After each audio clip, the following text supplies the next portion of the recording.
Unexplained disappearances often generate significant public and media interest. In many cases, there are no clear explanations or theories, and speculation continues without confirmation. Investigations can remain open for many years, sometimes even decades. Among them, one particularly disturbing case involves Roxane Benest, a young French woman, and Nabil Tourouguet, a man of Moroccan descent she had recently met. They planned what seemed to be a typical date, but both vanished without a trace. Nabil Tourouguet was born in 1999 in Morocco and grew up in Nouvelle-Aquitaine, France. He was the second of 5 siblings, the only son in a modest middle-class family. From a young age, Nabil showed exceptional intelligence, seriousness, and determination. He excelled in school, particularly in math and science. He aspired to earn a college degree, moved to Europe for better opportunities. Nabil possessed qualities that indicated he was destined for success. He had a close, loving relationship with his parents and sisters, supporting each other unconditionally, sharing everything without secrets. Those who knew Nabil described him as polite, calm, and genuinely kind, always willing to help others. He was also recognized for his humility, shyness. After finishing high school, he began looking for ways to move to Europe for further education. His older sister had relocated to Belgium 2 years earlier, where she enrolled in a university and later got married. She and her husband settled in Blankenberg, a coastal town in West Flanders. At 19, Nabil moved to the Basque coast and was accepted into Estia, a seaside resort on the Basque coast at Cape Saint-Martin. The town has a population of about 25,000. It was once a retreat for royalty and aristocrats seeking relaxation. Today, it is popular with surfers from around the globe. However, Nabil's move to Biarritz was not for leisure.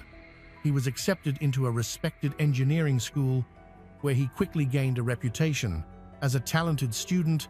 In 2021, he graduated and soon received an attractive job offer from a major corporation. The flexible work schedule was ideal for him.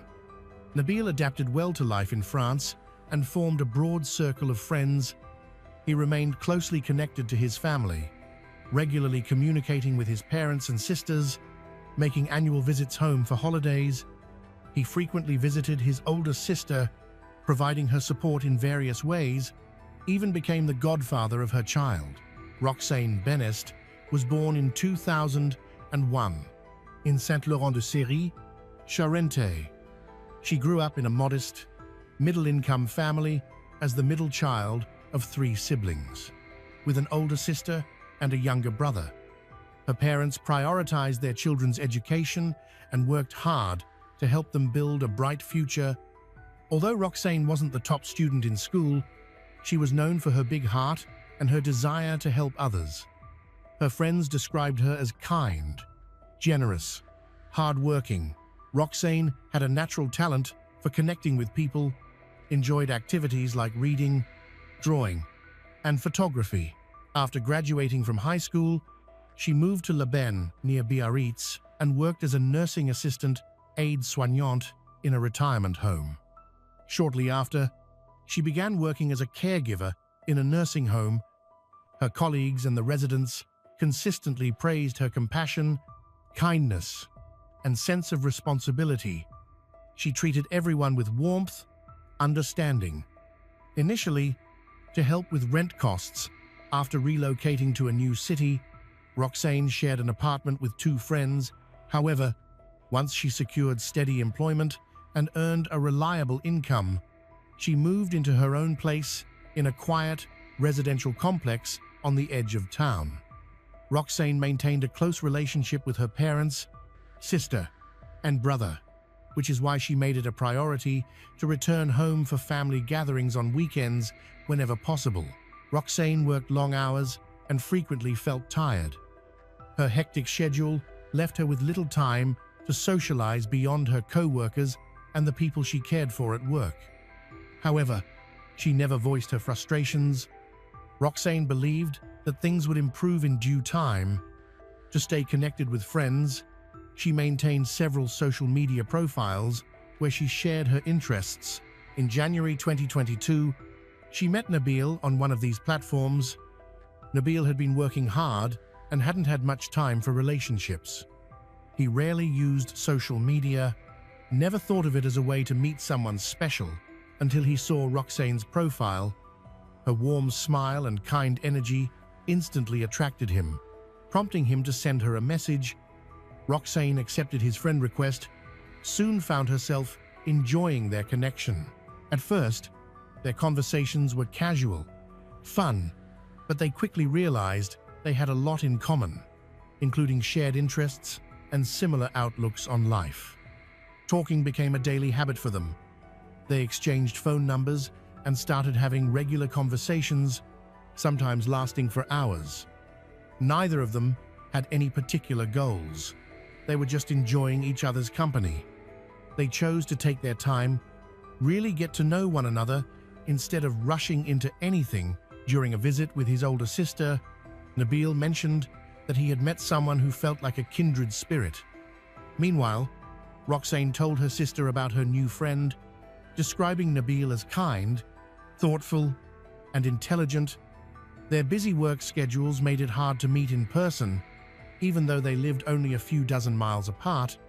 Eventually, their days off matched up, and they decided to meet at a cozy cafe. Coincidentally, the date was February 14th, Valentine's Day. Neither intended for it to happen on that day, but they both saw it as a positive sign. Nabil and Roxane had a fantastic time together, discussing their past experiences and future aspirations. They shared laughter and stories, genuinely enjoying their time with one another. Neither of them was let down. Instead, they both sensed a real connection that could develop into a significant relationship. They even took a photo together that day and shared it on their social media profiles, tagging each other. This photo would later receive a lot of attention from the media when their names appeared in headlines, not just in France, but throughout Europe.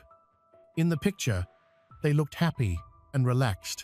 They had no idea that they had less than a week left to enjoy their current lives. Shortly after their first meeting, the two began planning a second date, which was set for Friday, February 18th, 2022. Both were eager and wanted to make it a memorable evening in a romantic setting. Nabil sent a message to his older sister, telling her he had a date planned for that evening.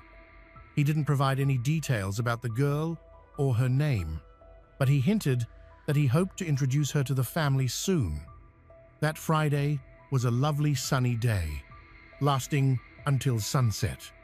Roxane and Nabil was seen strolling along the boardwalk, where Roxane took some photos of the scenery, shared them on her social media. Later, they were seen at a cafe, sitting together, chatting and laughing. Not long after, they disappeared without a trace. Nabil's close friend was the first to notice something was wrong. Nabil had promised to visit him at 10 p.m.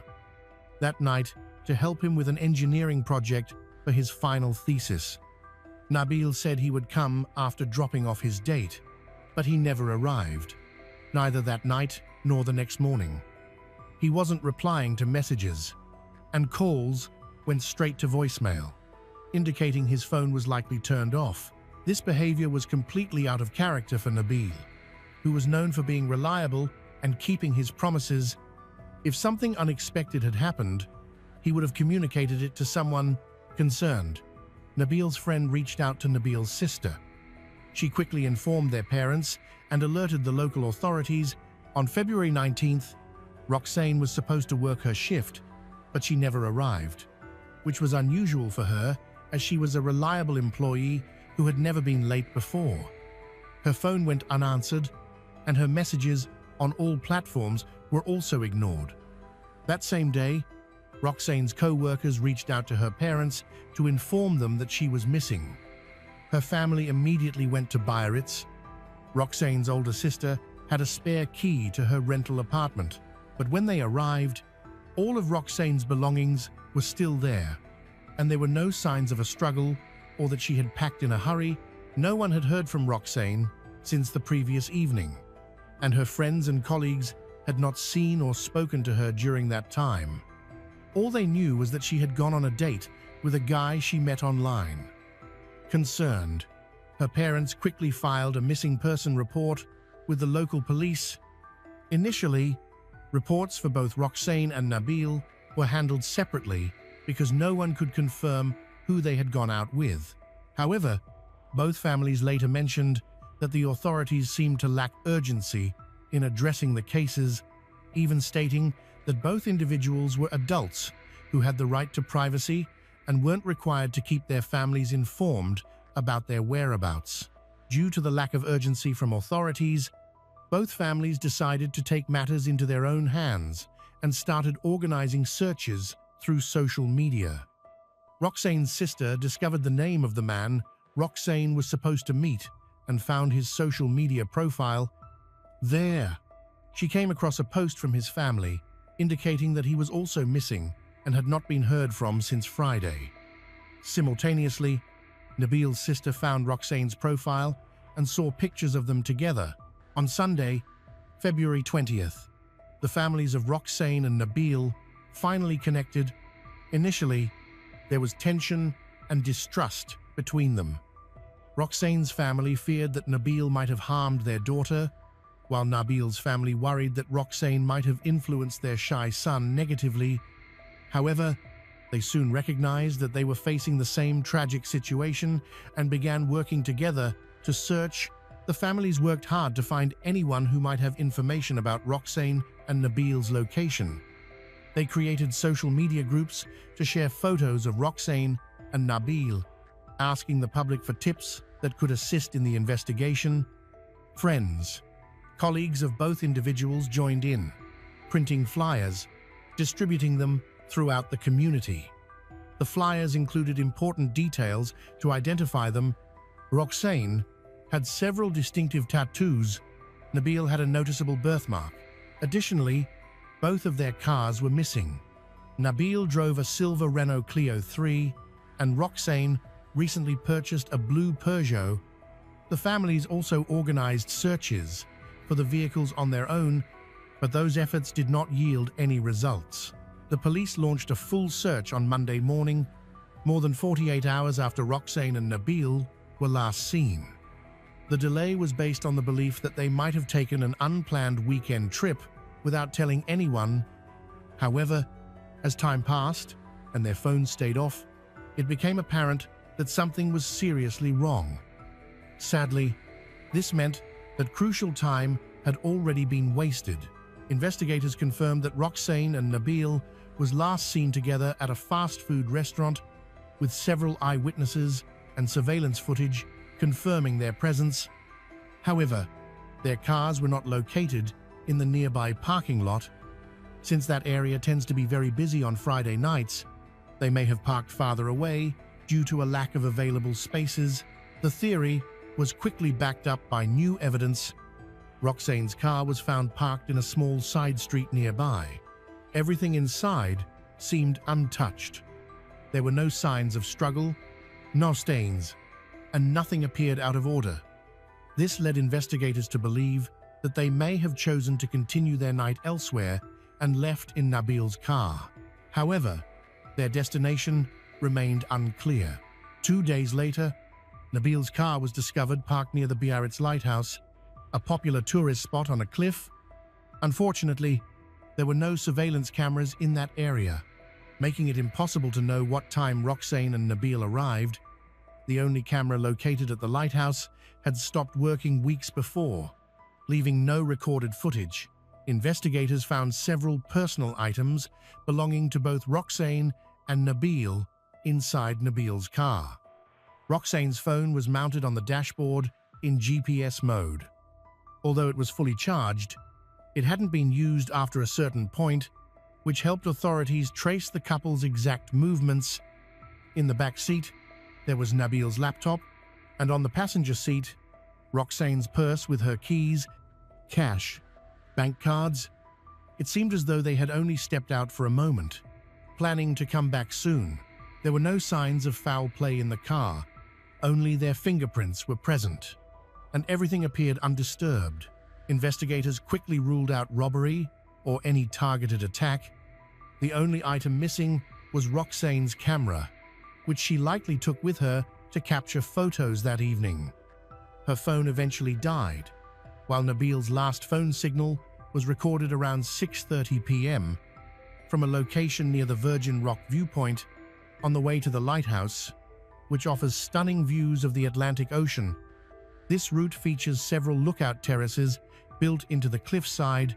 Although the day started off clear, strong winds developed into a severe storm by evening.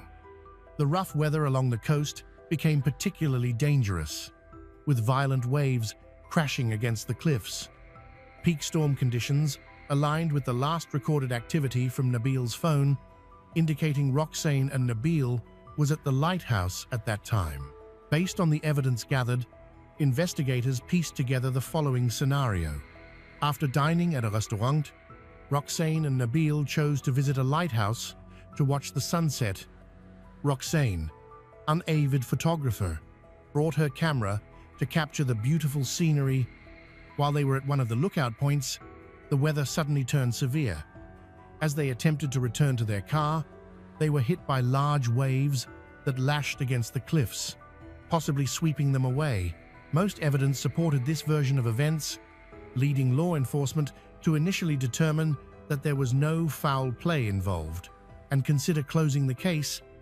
They even suggested a theory that Roxane and Nabil may have chosen to end their lives together, which would allow them to avoid extensive investigations and simply archive the case materials. However, Roxane and Nabil's families strongly rejected this conclusion. They insisted that the investigation remain active. As no bodies had been found, there was still hope that Roxane and Nabil might be alive and in need of assistance. Roxane's sister discovered a notebook in her apartment that had passwords for her social media accounts. After accessing the accounts and looking through her recent messages, nothing concerning or unusual was found. It was clear that Roxane had been primarily communicating with Nabil. Their relationship appeared to be loving and respectful, with both expressing enthusiasm about their time together. They carefully planned their dates and demonstrated real concern for each other. There were no signs that either of them had contemplated ending their lives.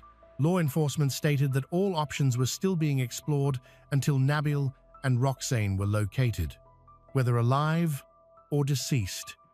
Since they went missing, neither Nabil nor Roxane has used their bank cards, checked their emails, logged into social media, or turned on any electronic devices. Nabil's family, who lived in an area known for safety issues, feared that Roxane and Nabil might have been abducted. To assist in the search for their son, Nabil's parents decided to hire a private investigator. They feared that someone might be holding Nabil and his friend captive while awaiting ransom demands.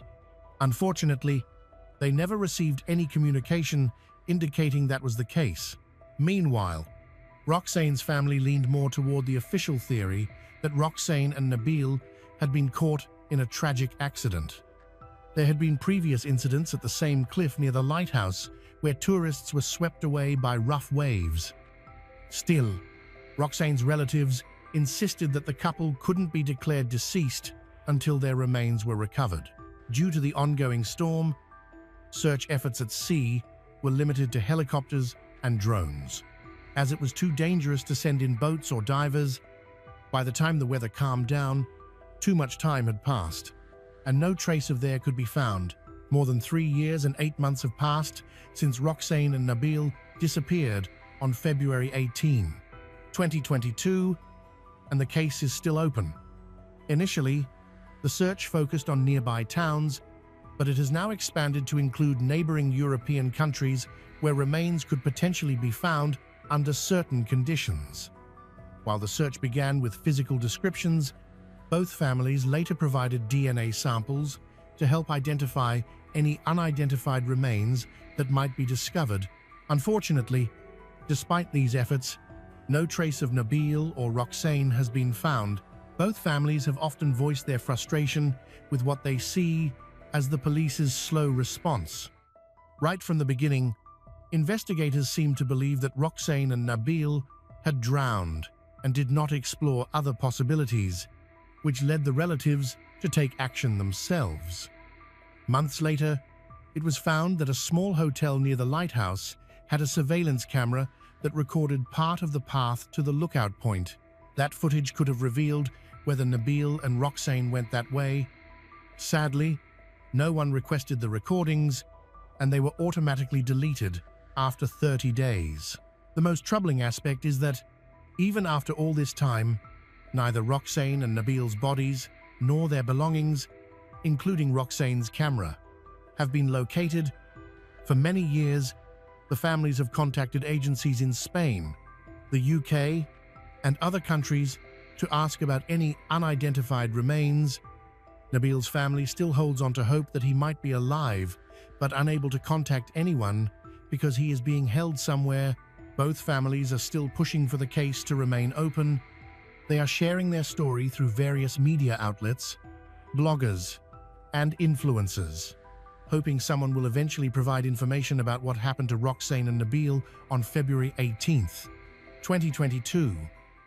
Julie Irene Oldag, later known as Julie Keown, had a peaceful and happy childhood in the town of Plattsburgh, Missouri, located in the heart of the American Midwest. Born on May 16, 1973, she was the eldest of two children. Growing up alongside her younger brother, Chad, Julie's parents, Nancy and Jack, were well-respected members of the community. They lived modestly but comfortably, sustained by their farm work. Growing up on the farm taught Julie responsibility and humility. Julie left a lasting impression on everyone she met. She was empathetic, selfless, and always ready to help others, with a calming presence that put people at ease. Her quiet strength and sense of purpose developed early. Academically, she excelled thanks to the support of her loving family. She attended high-quality schools and consistently earned praise from her teachers. Her compassion eventually inspired her to pursue a career in nursing. Determined to make a difference, she enrolled at William Jewell College in Liberty, Missouri. There, she not only thrived academically, but also formed close friendships. However, she sometimes felt as though something was missing. Seeing many of her friends embark on romantic relationships, Julie was eager to find someone to spend her life with. Through a mutual friend, she was set up on a blind date with fellow student James Keown. James, a year younger than Julie, had a personality that contrasted with hers. Charismatic, outgoing, and ambitious, James was well known on campus for his work at the college radio station and his aspirations for a career in broadcasting. Coming from a privileged background, James was the son of a respected lobbyist and his wife, Betty, who had high hopes for their 6 children. James stood out in his family for his bold, confident personality and ability to command attention, traits that were both admired and controversial. In Julie, he found a calm, gentle presence that complemented his own strong energy. Meanwhile, Julie was attracted to James's drive and enthusiasm. Their connection was instantaneous, and they soon became inseparable, forming a well-known couple on campus. While still in college, James began working as a local radio host, quickly becoming a familiar voice in the community. Julie remained focused on her nursing studies and clinical training, preparing for the challenges of her career. After graduating, they married and moved to Kansas City, eager to build their life together. Both flourished professionally. Julie became a nurse whose empathy and dedication to her work made her exceptional.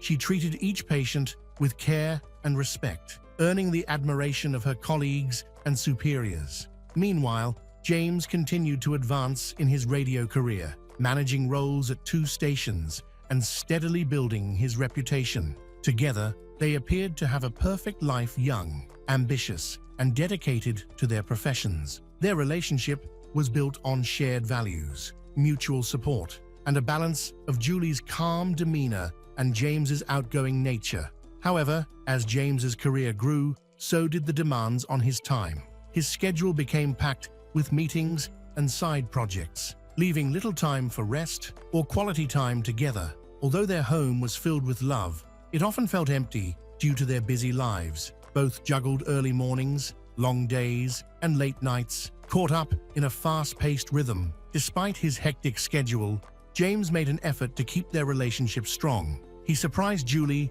with weekend trips and thoughtful gifts, small tokens of his affection that she deeply appreciated, even though she never asked for them. Julie adored James deeply, her love for him unwavering and steadfast. Since James's career required frequent moves, they adapted by living in cities like Chicago before eventually returning to Kansas. Although these relocations were challenging, Julie supported James wholeheartedly, adjusting to each new environment with grace. James was known professionally for his creativity, adaptability, and sharp mind. With a background in marketing, his skills and innovative ideas made him an invaluable employee, which was reflected in his impressive income. His family enjoyed a comfortable and privileged lifestyle, owning a beautiful home and traveling frequently. He appreciated luxury, wearing fine watches, driving new cars, and regularly upgrading them. In contrast, Julie valued simple pleasures. Her family noticed how well she seemed to be doing and felt happy about her marriage to James, which outwardly appeared both harmonious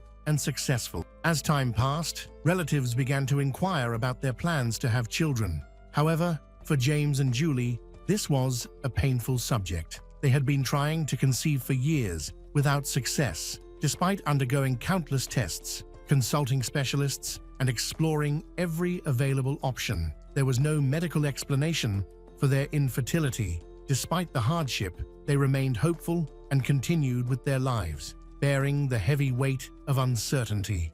James redirected his focus to his career, pursuing personal growth and professional recognition. Already well regarded in his local community as a radio presenter, James set his sights higher. In 2003, he applied to Harvard Business School and was accepted with a prestigious scholarship. This achievement transformed their lives. They moved to Boston so James could start his studies. While Julie transitioned to remote work in medical software development, James also took on remote marketing projects. Although Julie wholeheartedly supported his ambitions, the move created emotional challenges for her. She missed her family, their home in Missouri, and the sense of familiarity she had left behind. Nevertheless, her love for James and her pride in his accomplishments kept her devoted to him. At Harvard, James surrounded himself with influential people and worked hard to build an impressive public image. Yet, despite his many achievements, he always seemed to crave more. Meanwhile, Julie continues to hope for a baby, although her health begins to decline alarmingly. Around 8 months after their move to Boston, she started experiencing constant fatigue, muscle pain, and frequent illnesses. Multiple medical exams provided no clear answers. Then, on August 20th, 2004, her condition suddenly took a turn for the worse. She woke up disoriented, with severe headaches, and found herself unable to perform basic tasks. She slurred her words, struggled to write, and felt the world spinning.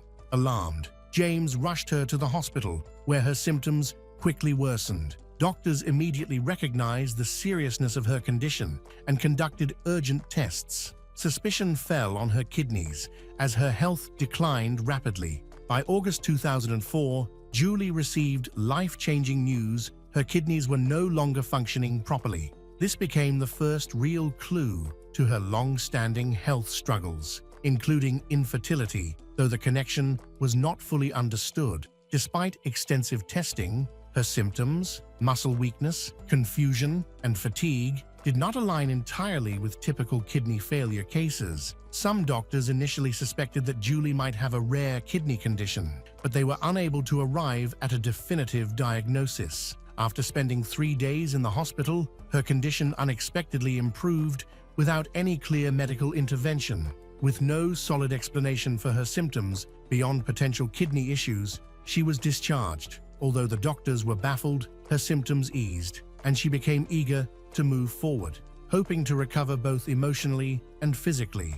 She took a short trip to Missouri to visit her family, surrounded by loved ones and the comforting familiarity of home. Julie's spirits lifted, her strength returned, and her family was relieved to see her smiling and full of energy once more. It seemed the worst was behind her. However, this relief was short-lived. Not long after returning to Boston, Julie's health declined again. Her symptoms, dizziness, fatigue, and speech difficulties resurfaced. Albeit less severe than before, her family grew increasingly concerned, speculating that her episodes might have a psychological origin, perhaps stemming from the stress of relocating, the emotional strain of infertility, or even feelings of homesickness. Even Julie's doctors entertained the possibility that stress was a contributing factor. Yet, despite these theories, the possibility of a more serious underlying condition couldn't be ruled out. Tragically, on September 4, 2004, just 2 weeks after her initial hospitalization, Julie's condition took a dramatic and alarming turn for the worse. She was admitted to the hospital again, gravely ill, barely able to speak, nearly completely paralyzed, and soon slipping into a coma. It became evident to the medical team that her kidneys were not the primary issue.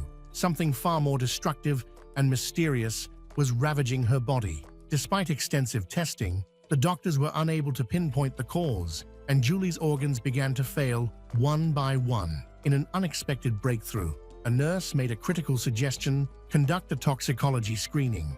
Although such a test was uncommon in cases like Julie's, the nurse's intuition proved to be pivotal. The toxicology report revealed a horrifying truth. Julie had ethylene glycol in her system, a poisonous chemical commonly found in antifreeze and engine coolant. The symptoms of ethylene glycol poisoning, kidney failure, confusion, and severe physical decline matched Julie's condition perfectly. The report confirmed she had been deliberately poisoned. As Julie lay comatose and unresponsive on September 4th, her family rushed to the hospital, devastated by her deterioration, helpless to do anything but wait. They watched her condition worsen. After 4 days in a coma, on September 8, 2004, Julie passed away at the age of 31. Despite the relentless efforts of the medical team, the diagnosis had come too late. Her body had suffered too much damage to recover. Her sudden death left her family and friends in shock.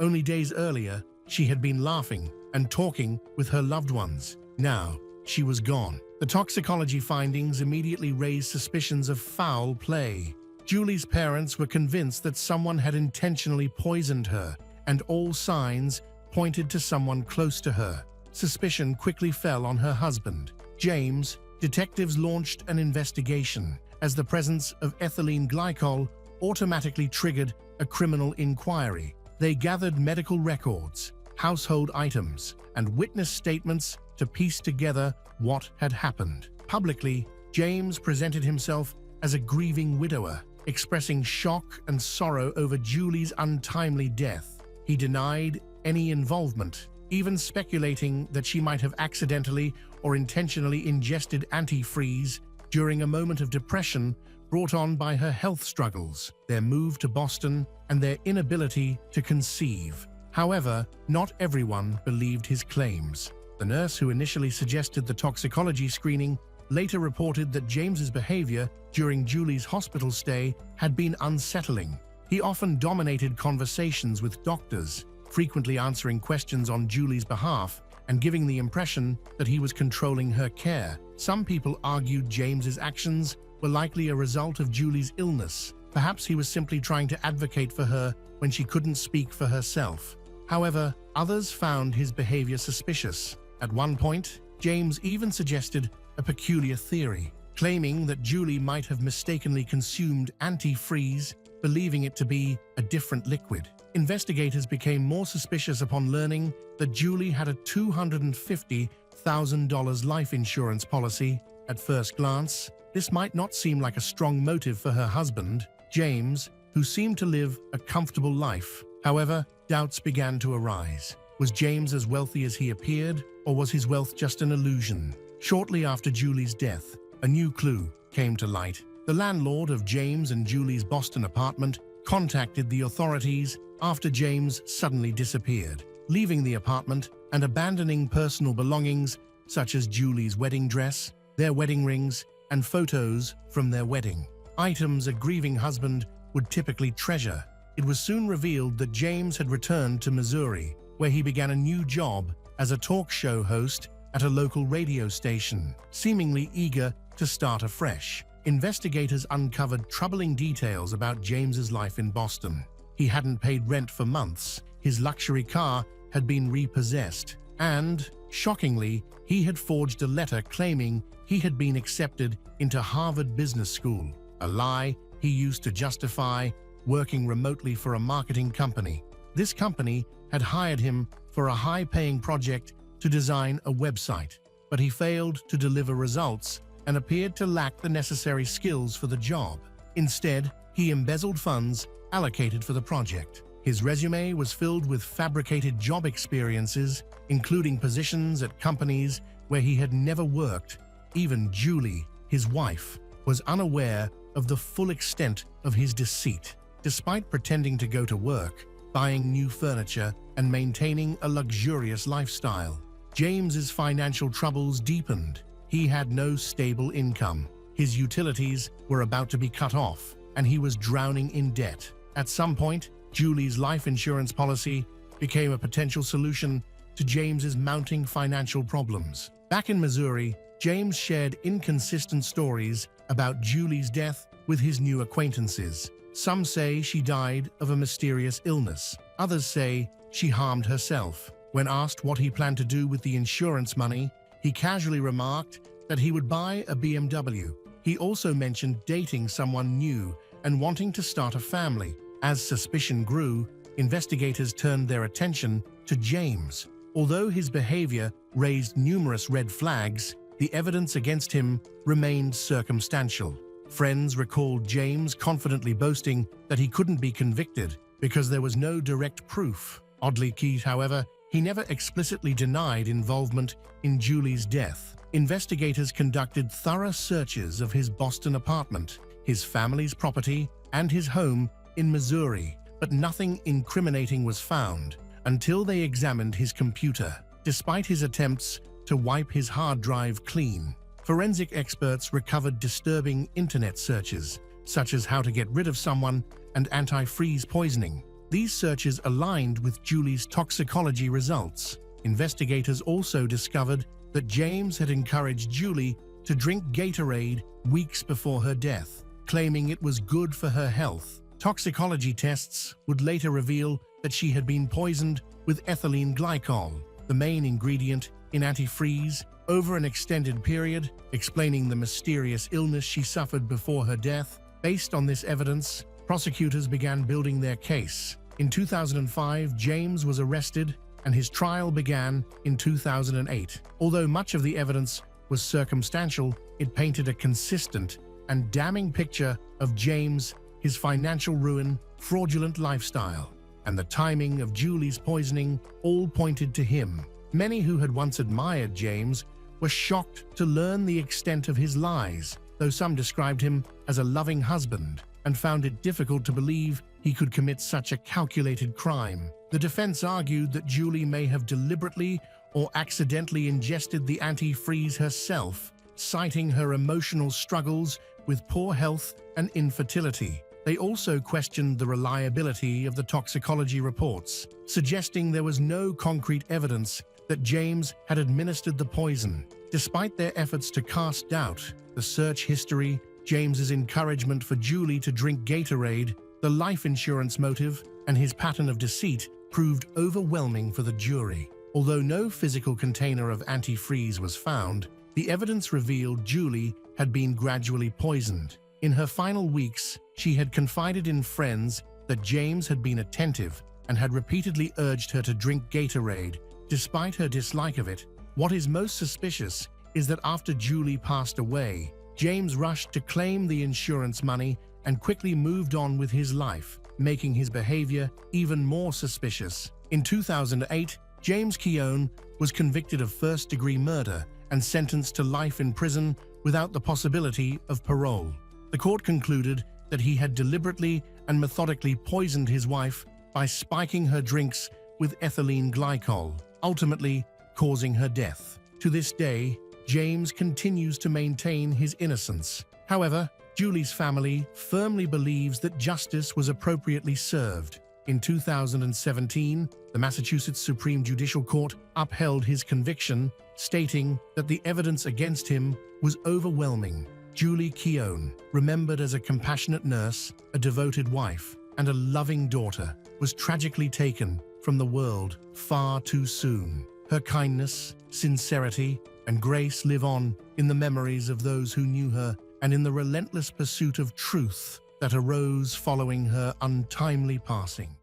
On a quiet spring night in 2015, the town of Somerville, South Carolina, was shaken by a disappearance that would soon unravel into one of its darkest tragedies.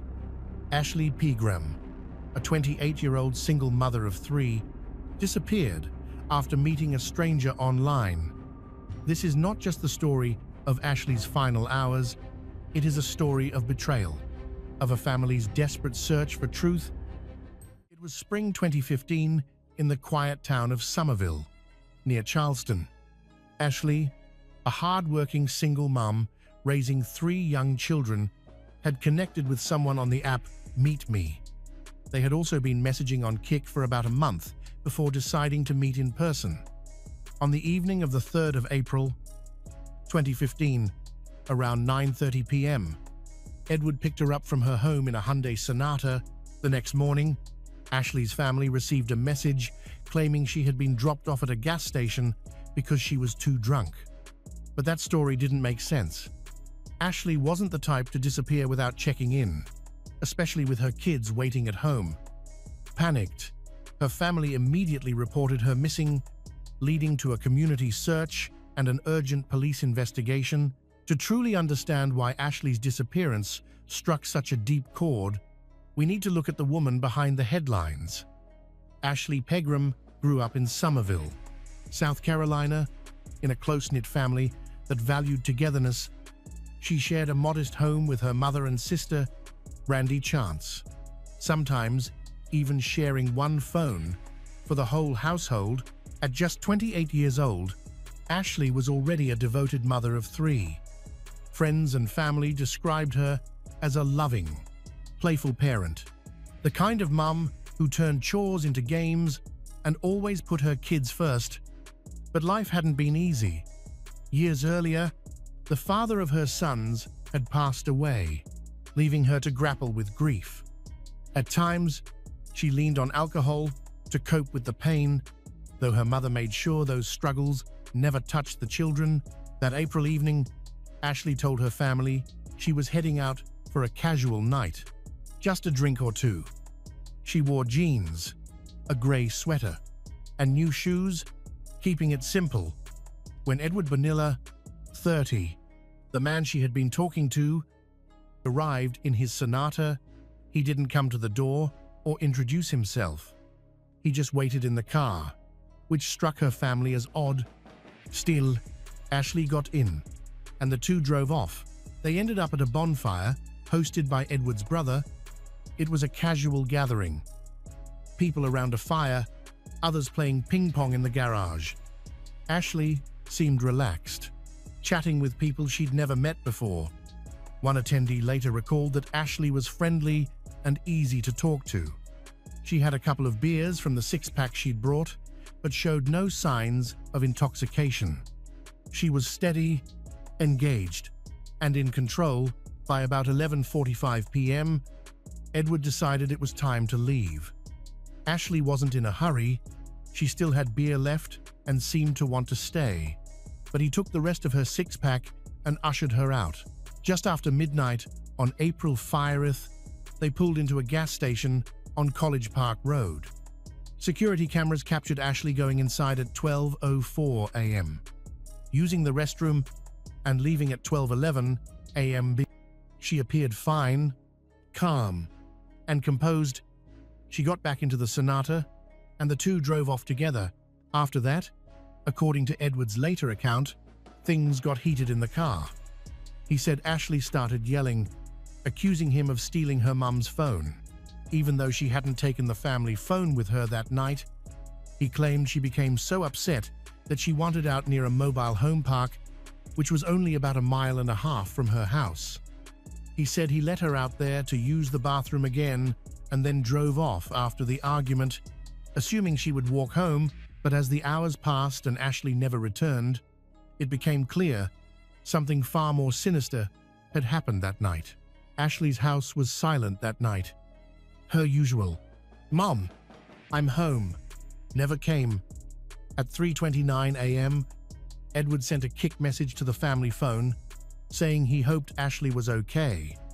He claimed he left her at a gas station because she was too drunk. However, this didn't match what others saw at the bonfire, where Ashley didn't seem very intoxicated.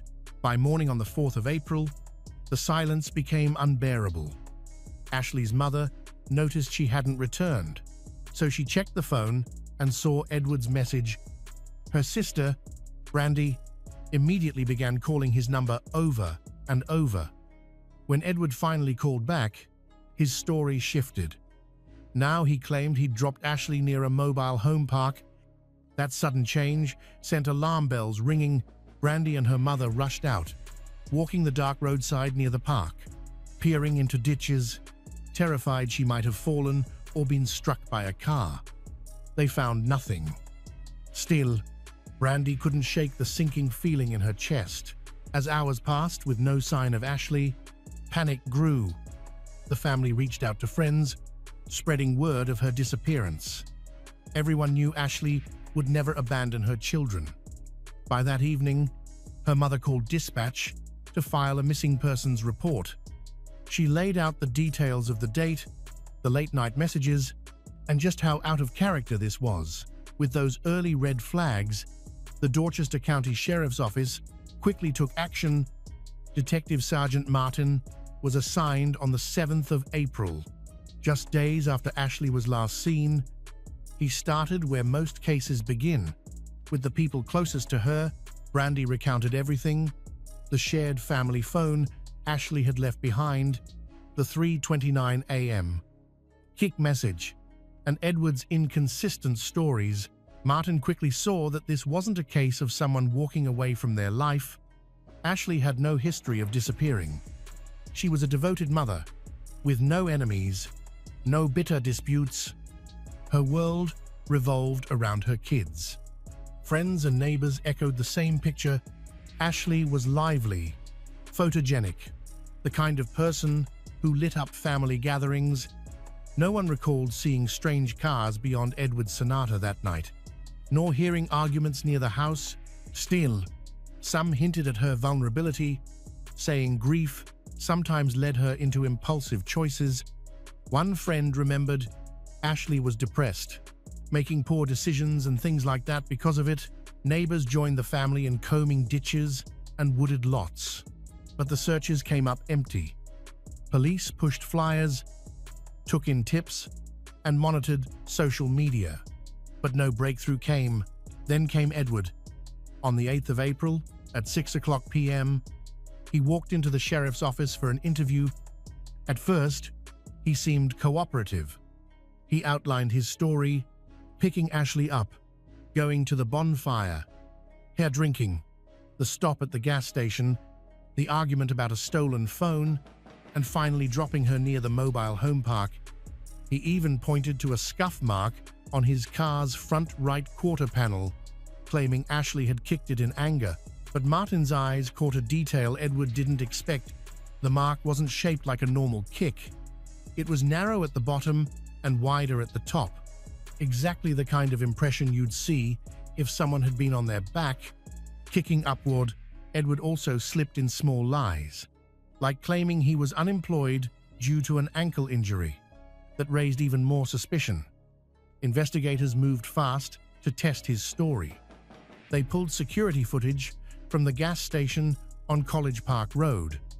The video confirmed the timeline: the Sonata pulling in at 12:04 a.m., Ashley stepping out, calm and steady, using the restroom and getting back into the car at 12:11 p.m. She wasn't stumbling. she wasn't distressed. The footage shattered Edward's claim that she was too drunk to stand. Then, investigators turned their attention to the mobile home park. Edward swore he dropped Ashley there, but nearby surveillance told a different story. A garage at the intersection had cameras pointed directly at the road. When detectives reviewed the tapes, no Hyundai Sonata appeared during the time frame Edward described. His alibi collapsed on the spot. Why insist he'd been there if the cameras proved otherwise? Detectives circled back to the bonfire, re-interviewing attendees. Edward's brother's girlfriend, who had known the family for years, gave a clear impression. Ashley arrived around 9:30 p.m. Friendly, steady, and in no way stumbling drunk. In fact, Ashley wanted to stay longer, but Edward abruptly ended the night, even scooping up the beers she'd brought. Other guests echoed the same. Ashley was relaxed, social, enjoying herself. No aggression. This painted a starkly different picture from Edward's story of a drunk, unruly woman. Then came a breakthrough from an unexpected source. A tip from Edward's ex-girlfriend revealed he wasn't unemployed at all. He worked at Cobble Flooring and had access to company vans. When Detective Martin confronted him at the job site, Edward fumbled, claiming he had just started a few days ago. His boss quickly corrected him, saying Edward has been working there for 8 months. The lie raised even more questions. Why conceal his work? What was he hiding about those vans? Investigators acted fast. Edward's boss mentioned that he had seen Edward heading to the company van as if to retrieve something. Martin moved quickly, securing the Ford Econoline before Edward could touch it. Inside, the sight was chilling. Red stains streaked the walls, ceiling, and scattered items. A dented polyurethane missing its handle, tested positive for blood. Detectives collected Ashley's DNA standards, a toothbrush, a hairbrush, and sent everything to the lab. Within days, results came back. The blood in the van was Ashley's. The spatter patterns suggested something far worse, that she had suffered repetitive force while still alive. Attention then shifted to the Sonata. With Edward's mother's cooperation, investigators located it in North Charleston and seized it for processing. No obvious blood was found, but the suspicious shoe print on the car's panel was preserved. Step by step, Edward's carefully spun story was unraveling. Digital forensics made the noose even tighter. Cell phone records showed Edward's device pinging towers far from his normal routes. On the 4th of April, between 6:44 a.m. and 7:12 a.m., his phone was in Harleyville. Hours later, pings placed him back near work. What was he doing there? Search efforts widened. Authorities scoured reservoirs near Edward's apartment complex, even calling in the Department of Natural Resources to help scan the alligator-infested waters by boat and air. But no trace of Ashley surfaced. Still, investigators knew the case was building. By mid-April, the evidence was overwhelming: blood in the van, phone pings pointing to suspicious travel, witnesses contradicting Edward's story, and his lies about even the simplest details. On the 15th of April, 2015, detectives decided enough was enough. They moved to arrest Edward Bonilla for obstruction of justice, citing his repeated deceptions. When officers arrived at his apartment complex, the scene only deepened their suspicions. Edward was dragging a suitcase toward a rental SUV, seemingly preparing to vanish. The timing was telling. He was taken into custody without resistance. What began as a missing persons case was now a homicide investigation, with Edward squarely in the spotlight. To understand Edward Bonilla, investigators dug into his background. Born and raised in Dorchester County, he attended local schools, where classmates remembered him as someone who blended in with the crowd. He had a brother, Anthony, and the family often gathered for casual get-togethers, like the bonfire Ashley attended that night. Outwardly, Edward seemed ordinary, with a steady job and a long-term girlfriend, but text records revealed another side, while making plans with his partner about dinner and intimacy. He was also messaging Ashley. It painted the picture of a man leading a double life, showing little concern for loyalty or honesty. Professionally, Edward had worked at Cobble Flooring for 8 months, installing flooring and driving company vans. His criminal record was minimal. No serious charges that might have raised alarms, but people who knew him later described a pattern of disregard toward women. When first questioned after his arrest, Edward stuck to the story he'd told before. He repeated the detail about her supposedly accusing him of stealing her mother's phone and kicking his car in anger. But detectives pressed him about the inconsistencies, particularly the surveillance footage showing no Sonata near the mobile home park. As the weeks passed and evidence like Ashley's blood in the van was presented, his answers grew evasive. Though he never confessed outright during interrogations, the walls were closing in. By early May, the case took a decisive turn. On May 5, 2015, based on the forensic results and the mounting circumstantial evidence, Edward Bonilla's charges were upgraded to murder. Investigators didn't believe the crime was premeditated. Instead, they theorized it stemmed from a confrontation that escalated into violence. His pattern of disrespect toward women, combined with Ashley's resistance that night, suggested the encounter spiraled out of control. Just 3 days later, on May 8, 2015, during a private consultation with his attorney, Edward finally broke. He revealed the location of Ashley's body, a remote, wooded tract off Brown Road near Harleyville, the same area where his phone had pinged weeks earlier. Authorities launched a search immediately on May 9, 2015. Search teams, including volunteers and dogs, scoured the site. Deep in the woods, far from any main road, they discovered Ashley's remains. She had been there for more than 5 weeks, lying face down in the mud. Her body was naked except for a red bra, partly wrapped around her neck. Nearby lay a black garment. Her eyeglasses, later matched to family photos, confirmed her identity.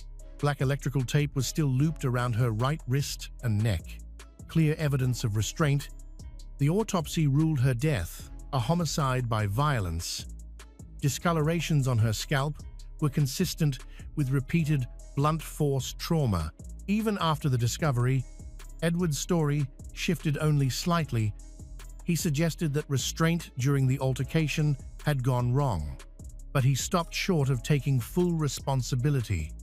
By then, however, the evidence spoke louder than his words. The investigation had moved into its next phase, preparing for trial. The trial began on August 8, 2016, in Dorchester County and lasted 4 days. The prosecution argued that Edward intentionally killed Ashley, presenting a timeline of lies and physical proof. They showed gas station surveillance footage of Ashley appearing sober, which contradicted Edward's claim that she was extremely drunk. Phone records and cell tower data showed Edward was in remote locations like Harleyville soon after Ashley disappeared. Near where her body was eventually discovered, experts testified that bloodstains on Edward's work truck showed repeated blunt force trauma, consistent with autopsy results.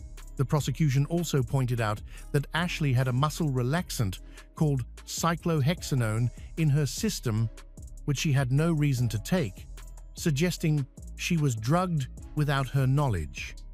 Furthermore, the prosecution emphasized that Edward's story changed multiple times, including where he claimed to have left Ashley. They also highlighted his lies about his job and his attempt to escape before being arrested. The prosecution concluded that his actions were not accidental, but a deliberate cover-up of a crime. The defense argued that Ashley's death was a tragic accident caused by a misunderstanding. Edward testified that Ashley became angry after they stopped at a gas station, accusing him of stealing and getting out of the car. He said he accidentally ran her over while backing up. Then, to stop her from attacking him, he held her in what he described as a bear hug, possibly a chokehold. He didn't realize she had stopped breathing until it was too late. Edward admitted he panicked. He put Ashley in the trunk of the Sonata temporarily, then left her on a frontage road. Later, he used his work van to move her body and bury her in a shallow grave. Using a board as a shovel, the defense pointed out that Edward had no serious criminal record. They suggested that the blood evidence was consistent with an accidental struggle, not a deliberate murder. They asked the jury to consider lesser charges, such as involuntary manslaughter, arguing that it was a brief loss of control without any intention to kill Ashley. After deliberating, a jury found Edward Bonilla guilty of murder on August 11, 2016. The judge described the handling and disposal of the body as particularly cruel and sentenced Edward to life in prison without parole. He appealed the conviction in 2019, arguing issues with evidence, admission, and trial conduct, but the South Carolina Court of Appeals upheld the decision, affirming the life sentence. June 6, 2024, American Fork, Utah, at 4:17 p.m. Emergency dispatch received a frantic call from a teenage boy at the Johnson residence, reporting that he had just returned home and found both of his parents unresponsive in their bedroom. When officers arrived, the scene they encountered was deeply unsettling inside. The master bedroom lay the lifeless bodies of 52-years-old Carolyn Johnson and her 50-years-old husband, Olin Johnson. Carolyn had suffered multiple close-range gunshot wounds, each one instantly fatal, while Olin had a single gunshot wound to the head, with a handgun resting beside his right hand. There were no signs of forced entry, no broken locks, no ransacked drawers, no struggle, and no evidence of theft. The house was immaculate, clear, tidy, untouched, as if nothing had happened at all. And yet, in that eerie stillness, a horrifying truth lingered. How could a household that seemed so loving, disciplined, and united collapse into tragedy in a single night? What happened behind those calm walls in the final hours of Olin and Carolyn's lives? And how does a family admired for its harmony end with a mystery that no one saw coming? Olin Johnson was born on February 29, 1972, in Provo, Utah. After high school, she stayed nearby and attended Brigham Young University, where she earned a bachelor's degree. She began teaching vocal music there, first as an assistant and eventually as a full-time instructor. Teaching soon became her passion. She later opened a private vocal studio in her home, offering one-on-one lessons to students. Alongside teaching, Carolyn remained an active performer. She sang in a women's vocal quartet, participated in musicals, and joined music projects in different U.S. cities. Her life centered around music and education. She stayed focused on her goals, avoided unnecessary distractions, and built her career with dedication and integrity. Colleagues described her as organized, genuine, and deeply committed. When she met the man who would later become her husband, she already had a solid reputation and a clear vision for the future. Olin Johnson was born on March 29, 1967, in American Fork, Utah. He grew up in a home guided by discipline and faith.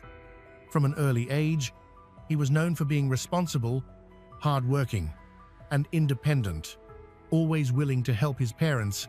At 18, Olin left for a 2-year mission in Portugal through the Church of Jesus Christ of Latter-day Saints. His time there helped him learn Portuguese, immerse himself in the local culture, and develop a sense of discipline, determination, and resilience. After returning to the U.S., Olin attended Brigham Young University, where he earned a degree in Portuguese and international relations. He initially taught at a missionary training center, but later transitioned into work that combined organization, safety, and education. Olin went on to design and develop training facilities for law enforcement, including sites used by the FBI Academy in Quantico. Eventually, he launched his own company focused on creating similar complexes. Known for his precision and discipline, Olin valued structure in every area of his life, at work, at home, and in his relationships. For more than 20 years, he volunteered with the Utah County Search and Rescue Team, participating in numerous missions across the region. His teammates admired his calmness, reliability, and composure under pressure.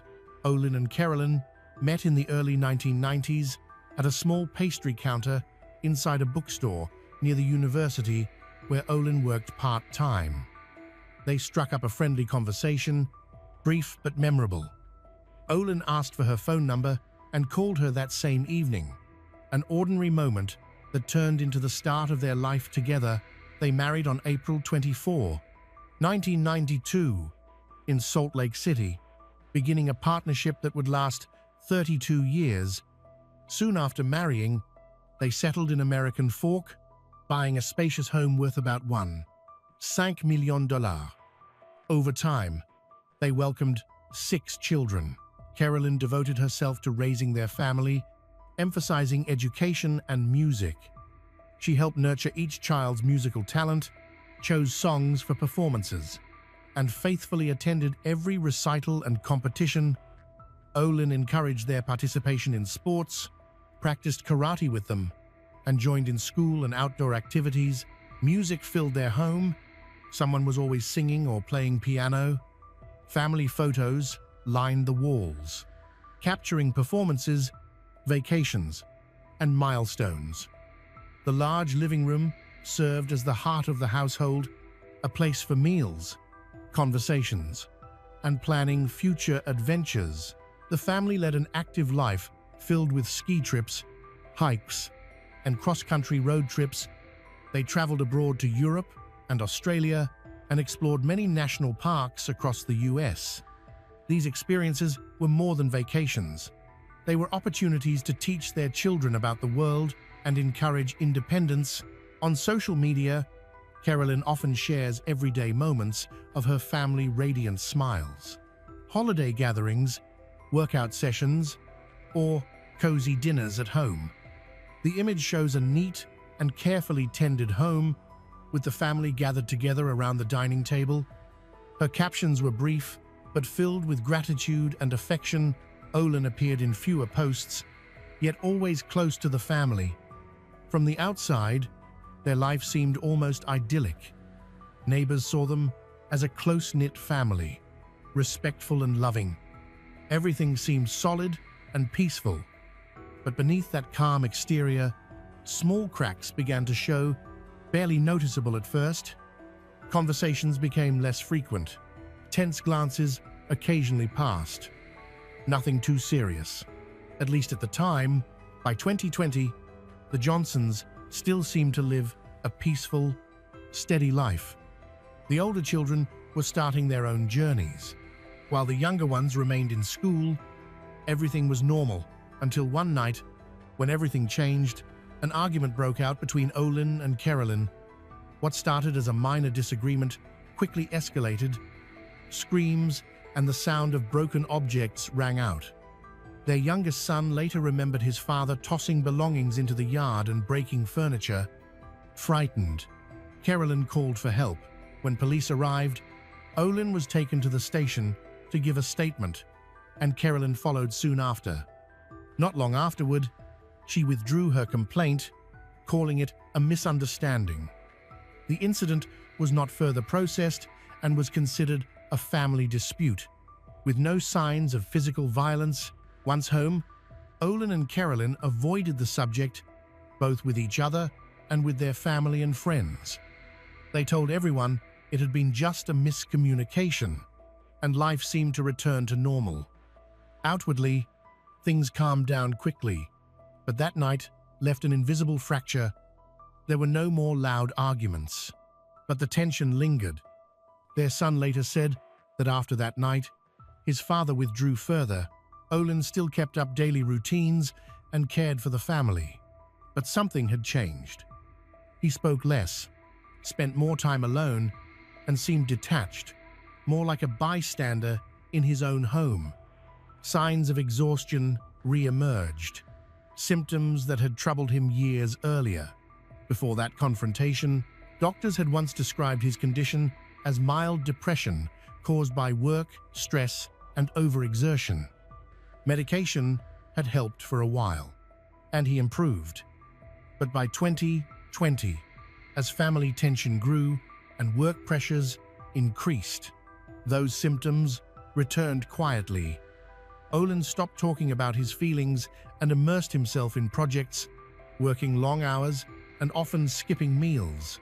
Carolyn didn't openly express her concern, but friends noticed she began taking on more of the household responsibilities.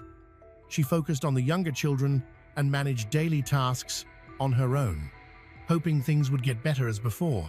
But Olin continued to withdraw. He wasn't angry or harsh, just distant. He rarely shared his thoughts, sometimes falling silent mid-conversation and retreating to his office. There were no signs of aggression, but the openness that once defined him was gone. The year 2021 passed quietly, without incident. There were no more police calls, and neighbors had no complaints. From the outside, it looked as though life at the Johnson household had returned to normal. Carolyn resumed posting family photos, birthdays, recitals, holiday dinners, showing no sign that anything might be wrong beneath the surface. By 2024, the Johnsons appeared stable and happy. Their older children had moved out, while the younger ones remained at home.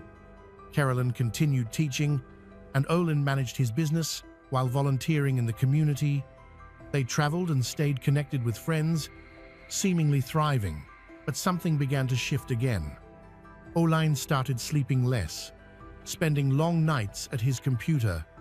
Sometimes he'd leave the house late without saying where he was going. His family assumed it was work.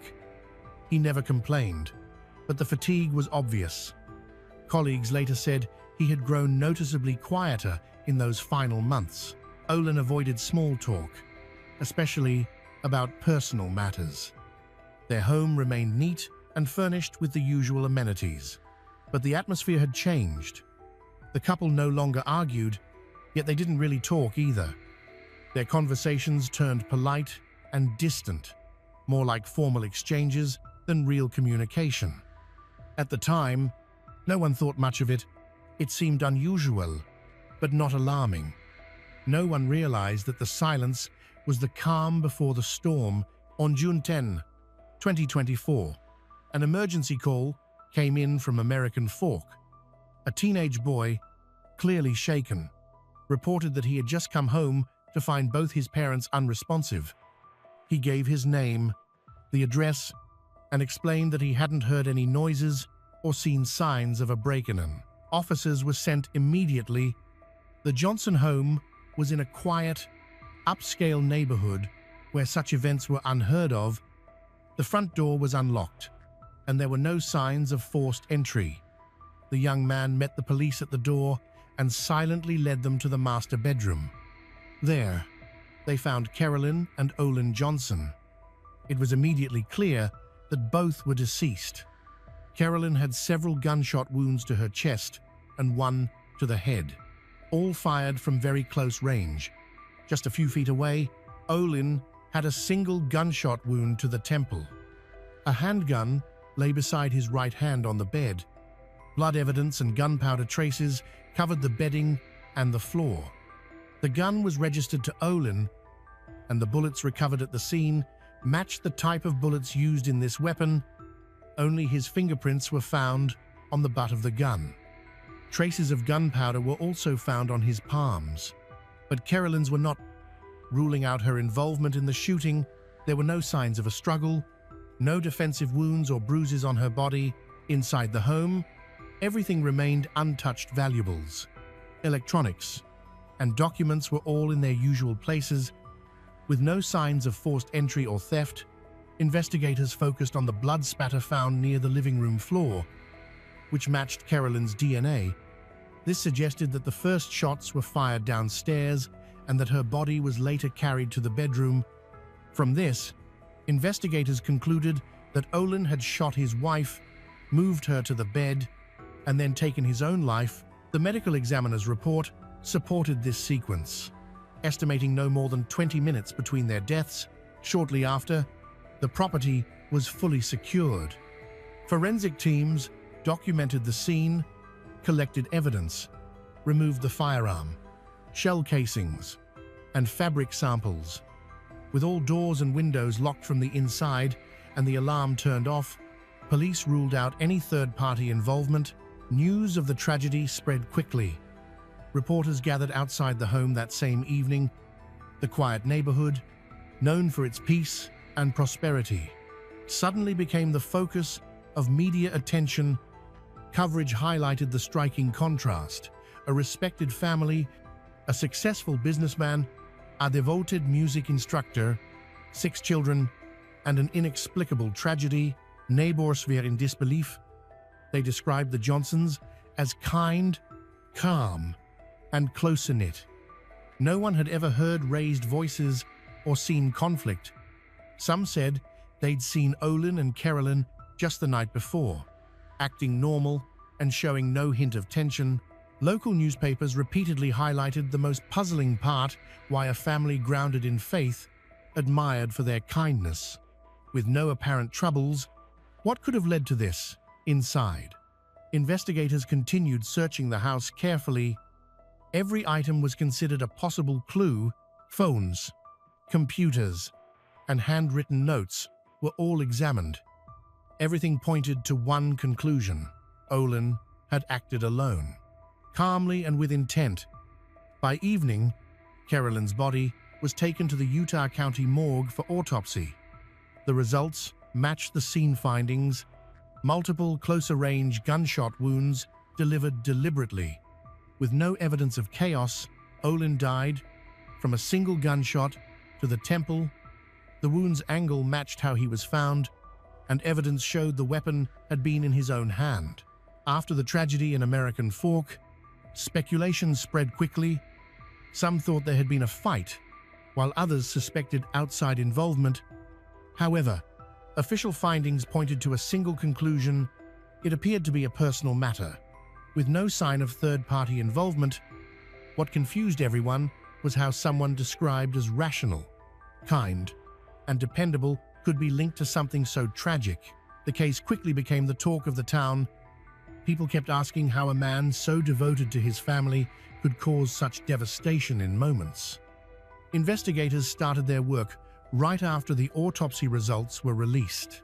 Officers from the Utah County Sheriff's Department interviewed Carolyn and Olin's children and other relatives. The older children described the days leading up to the incident as normal. No arguments, financial troubles, or tension between their parents. The younger ones also noticed nothing unusual. Detectives followed several leads. The first theory involved money, suggesting possible inheritance issues or financial stress. But investigators learned that the Johnsons' assets had been evenly divided, with no disputes or legal complications. Olin's business was doing well. Their bank accounts showed no irregularities, and there were no unpaid debts or lawsuits. The financial motive was ruled out. Next, police explored the idea of a home invasion. They inspected every door and window. None had been forced open. Neighboring surveillance footage showed only Olin leaving the house and returning alone. Hours before the incident, no unexpected visitors or vehicles appeared. The break-in theory was dismissed. Rumors soon circulated online, including claims that someone heard shouting from the Johnson home the night before. But none of the neighbors confirmed this, and the rumor eventually faded. There were also whispers of infidelity. Investigators reviewed text messages, emails, and phone records, but found no evidence of outside relationships or improper communication. With no clear motive, the case only grew more puzzling. Olin had no mental health diagnoses, treatment history, or behavioral warnings. His colleagues described him as disciplined and reliable, while friends called him a caring father with no signs of aggression. That left investigators with one last theory: emotional collapse. It might have been stress or a hidden depression, but even that was uncertain. There were no farewell notes or signs of planning. Everything indicated a sudden, inexplicable décision. One brief controversy followed a week later when the Johnsons' oldest son filed a life insurance claim for his father. The paperwork was correct, but the claim listed the death as accidental. The insurance company denied it, citing the circumstances of the case. The story caught media attention, but no legal action was taken against the son. After the funeral, close family friends launched a GoFundMe campaign for the children. Donations surpassed $80,000 within a day, intended for education and living expenses. Public reactions were divided. Some thought the fundraiser came too soon. Police reviewed the transactions to confirm there was no link to the investigation and found no wrongdoing. Public interest continued to grow. Reporters gathered outside the Johnson home, interviewed neighbors, and published family photos. News outlets released repeated stories, all echoing the same theme: a mysterious tragedy in what seemed a perfect household. Police issued short updates, but no new information ever surfaced. Each theory collapsed, one after another. There were no hidden affairs, debts, threats, or signs of outside involvement. Neither of them showed aggressive behavior or careful planning before the tragedy. The night before, Carolyn and Olin had attended a church event, spent time with family, and appeared completely calm and serene. Even among investigators, opinion differed. Some believed Olin suffered a sudden emotional breakdown. Others insisted the evidence didn't fit the pattern of a typical crime, followed by self-harm. Ultimately, authorities concluded that Olin was the perpetrator, but the motive remains a mystery. The community demanded answers, yet investigators had none. When the case closed, the questions only grew. There were no farewells, no warnings, no preparations, nothing to explain what happened. It seemed that the truth behind that night might never be uncovered. 4 days earlier, Olin had posted a photo of himself on his motorcycle with a caption mentioning how motorcycles had always been there for him. The post drew attention because he rarely shared personal thoughts. His children responded with affectionate comments, unaware that anything was amiss. After the tragedy, that post became central to the investigation. Forensic psychologists noted that the caption could hint at guilt or emotional distress, though it didn't appear to be a clear warning. Investigators examined his online activity, search history, messages, and calls, but found no evidence of planning or intent. Nothing had been deleted, and there were no signs of tampering. Conversations with his wife and children were ordinary, revolving around family life and work. Financial records were normal. Medical files revealed only a brief episode years earlier when Olin was treated for mild depression related to exhaustion. He completed treatment and never sought further help. Psychiatrists consulted later suggested that Olin may have experienced an acute psychotic episode in 2024, a sudden and severe break from reality that can lead to loss of control without visible warning signs. This theory became the only one investigators considered plausible. Neither his health, lifestyle, nor work explained how a stable, respected man could destroy everything he cared for in moments. The reconstruction showed that the first shots occurred in the living room. Carolyn's body was later moved to the bedroom and placed on the bed with her hands folded and a blanket nearby. As though someone intended to cover her, it was a calm, deliberate act, not one driven by panic. Olin remained close by, His body was found on the edge of the bed, facing her, with the weapon between them, the same gun used in the crime. Experts concluded he stayed for several minutes before taking his own life. Their positioning suggested he wanted to preserve a final connection. The autopsy confirmed the investigators' findings: a murder, followed by self-inflicted death, all from the same weapon. Evidence pointed to inner turmoil and an attempt by Olin to restore some sense of order after realizing what he had done. According to the final report, that was his last conscious decision. When the investigation was completed, the bodies of both men were returned to their families. Carolyn's family held a private funeral, attended by colleagues and students. Olin's funeral was private, without a public eulogy. Two parts of one family, forever separated. The story ended in silence rather than resolution. After the tragedy, life for the Johnson family was divided into before and after. The older children stepped in to care for the younger ones, trying to keep daily life steady. Once filled with music, the house now felt unbearably quiet. The youngest son, the one who had first entered that bedroom, needed professional help to cope with what he had witnessed. For a long time, he couldn't talk about that day or face anything that reminded him of it. His doctors said he was living with post-traumatic stress, a lasting emotional scar. Both sides of the family, Carolyn's and Olin's, supported one another and stayed involved throughout the investigation.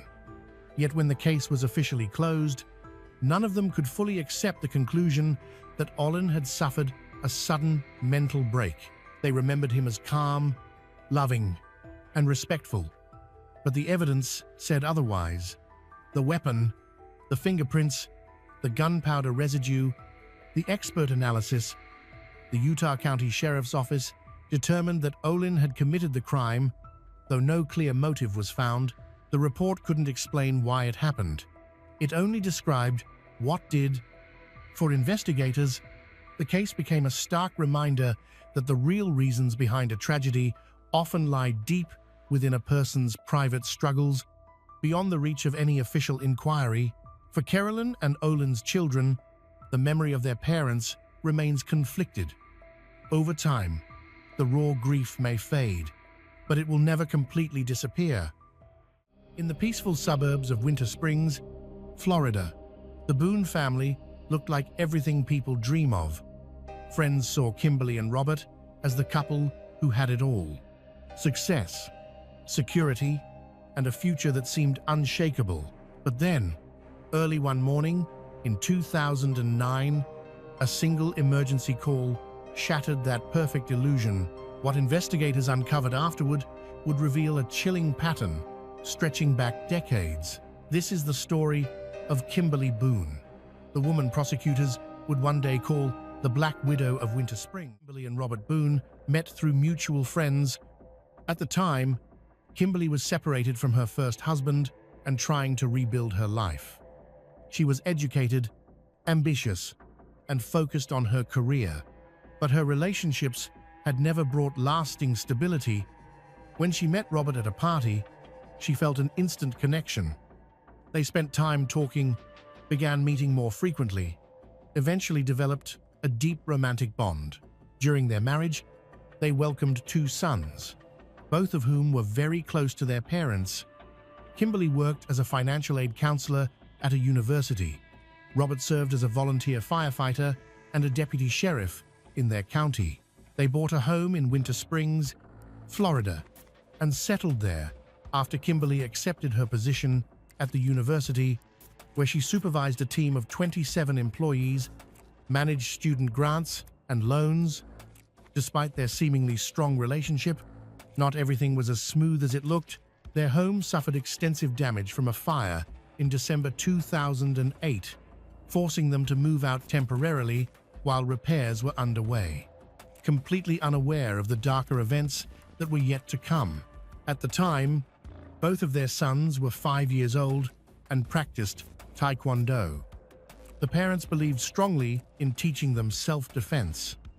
Kimberly trained as well, but Robert was the most passionate about it. His law enforcement background had exposed him to dangerous situations, and safety was always a priority. Kimberly agreed with his precautions, though she occasionally thought he took them too far. Still, their relationship was generally warm and respectful.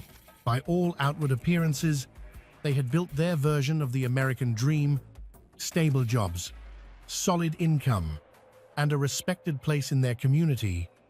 They lived in a quiet, secure neighborhood where crime was rare. Aside from the occasional petty theft, Robert, however, was always prepared for the unexpected. The family owned several firearms. He bought Kimberly a .357 revolver and insisted she always keep it close, even instructing her never to answer the door without it. Before leaving Kimberly and the children at home, he would always check the gun and load it if necessary. He also took her shooting to improve her accuracy. Kimberly often joked that the safest place in the neighborhood was anywhere Robert happened to be. Early in the morning of March 29, 2009, a terrified woman called 911, identifying herself as Kimberly Boone. She claimed her husband had been shot by intruders who broke into their home. When police and paramedics arrived, they found Robert bleeding from a gunshot wound to the chest. He was still alive, but unconscious from blood loss. He was rushed to the nearest hospital, where doctors discovered a single, life-threatening wound. The bullet had narrowly missed his heart by mere centimeters. Only sheer luck kept him from suffering fatal internal injuries, though he had still lost a significant amount of blood. While medics worked to save his life, detectives interviewed Kimberly. She said that someone had broken into the house and attacked her husband while she was checking on the children. She explained that earlier that night, she heard a noise coming from the garage and asked Robert to investigate. He returned moments later, saying everything looked fine, and went to bed. But Kimberly still felt uneasy. She decided to check on the boys, whose bedroom was located next to the garage entrance. She said she couldn't sleep without making sure they were safe. According to Kimberly, while she was in the children's room, she heard a metallic clanking noise like something falling in the garage. She screamed in fright, but her voice was immediately drowned out by a gunshot. She ran to the master bedroom and found Robert bleeding. She immediately called the emergency number. Kimberly told investigators she believed the intruder was a burglar who panicked after being confronted by her husband and shot him while trying to escape. Forensic specialists analyzed the break-in theory, searching the house and garage for evidence. They found no signs of forced entry, no damaged locks, and no broken windows. Nothing was missing from the home. The garage door appeared to have been opened with a key. Even more suspicious, investigators found no spent shell casing, as if the shooter had cleaned up the scene, something extremely unusual for a hurried burglar. The whole situation seemed strange and inconsistent with Kimberly's story. Since there was no immediate evidence linking Kimberly to the shooting, detectives did not bring her to the station for questioning. Instead, they continued gathering information, hoping that Robert would survive long enough to confirm or disprove his wife's account. Fortunately, doctors managed to save him. One surgeon remarked that Robert was incredibly lucky to be alive. As soon as he was stable, detectives were eager to speak with him. By then, they already doubted Kimberly's version of events. The supposed robbery scene in the garage and house looked staged. Several items were scattered across the floor, yet valuable belongings, including cash, sat untouched. There were no fingerprints, no shoe prints, no foreign DNA, and no signs of forced entry. It was as if no intruder had ever been inside. Investigators checked the couple's social circle and found no enemies, no conflicts, no one who might wish them harm. Robert, a deputy sheriff, was well liked and respected in the community. Their suspicions were confirmed when Robert regained consciousness, stated plainly that his wife, Kimberly, had shot him. According to him, On the night of March 29th, Kimberly woke him abruptly. The first thing he saw was the revolver he had purchased for her in her hand.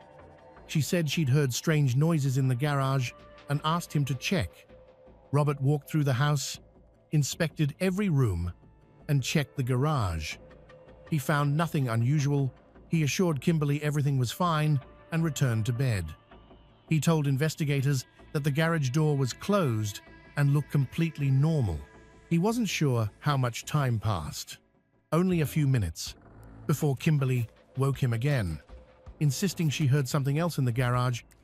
Robert said he went back to check one more time. He walked toward the garage with Kimberly behind him. As he looked toward the children's room, he noticed the door slightly open. He moved toward it, and at that moment, a gunshot rang out. Initially, he didn't even realize he had been shot. He remained on his feet and conscious. He went into the bedroom and saw blood spreading rapidly across his shirt. At first, he believed an intruder had shot him. But slowly, he connected the pieces. He hadn't seen anyone else in the house. Kimberly never came to help him. Despite his repeated cries, weak from blood loss, he eventually collapsed. Ballistics testing confirmed his account. The bullet removed from Robert's chest matched the ammunition used in the Ruger revolver Kimberly owned. There was no chance this was coincidence. Detectives contacted Kimberly again and asked for the firearm. Testing confirmed their suspicion. Kimberly's gun had fired the shot. Detectives located multiple witnesses who had been outside around the time of the shooting. One man was walking his dog. Another left early for work. None reported seeing suspicious activity at the Boone residence. No unfamiliar cars were parked on the street, and no strangers were seen entering or leaving the property. However, one witness confirmed hearing a loud bang consistent with a gunshot coming from the direction of the Boone home.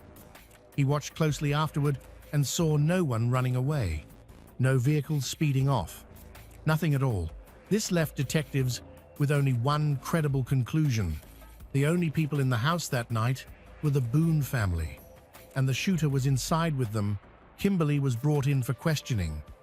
During the interview, she initially denied any involvement, but eventually admitted that she had shot her husband, claiming it was an accident, that she had mistaken him for an intruder. Her revised story closely resembled Robert's first account from the hospital. She explained that after hearing a noise the first time, she went to check on the children and didn't see Robert enter the garage. When she turned around, she supposedly saw a dark figure in the unlit room. Believing it was a burglar, she screamed and fired the gun, completely unaware that it was her husband. Even after this partial confession, Kimberly was not immediately taken into custody. She claimed she had lied earlier because she was afraid of being viewed as a criminal. Ironically, her changing story only strengthened investigators' suspicions. From that point forward, they began looking for proof that Robert's shooting had been premeditated.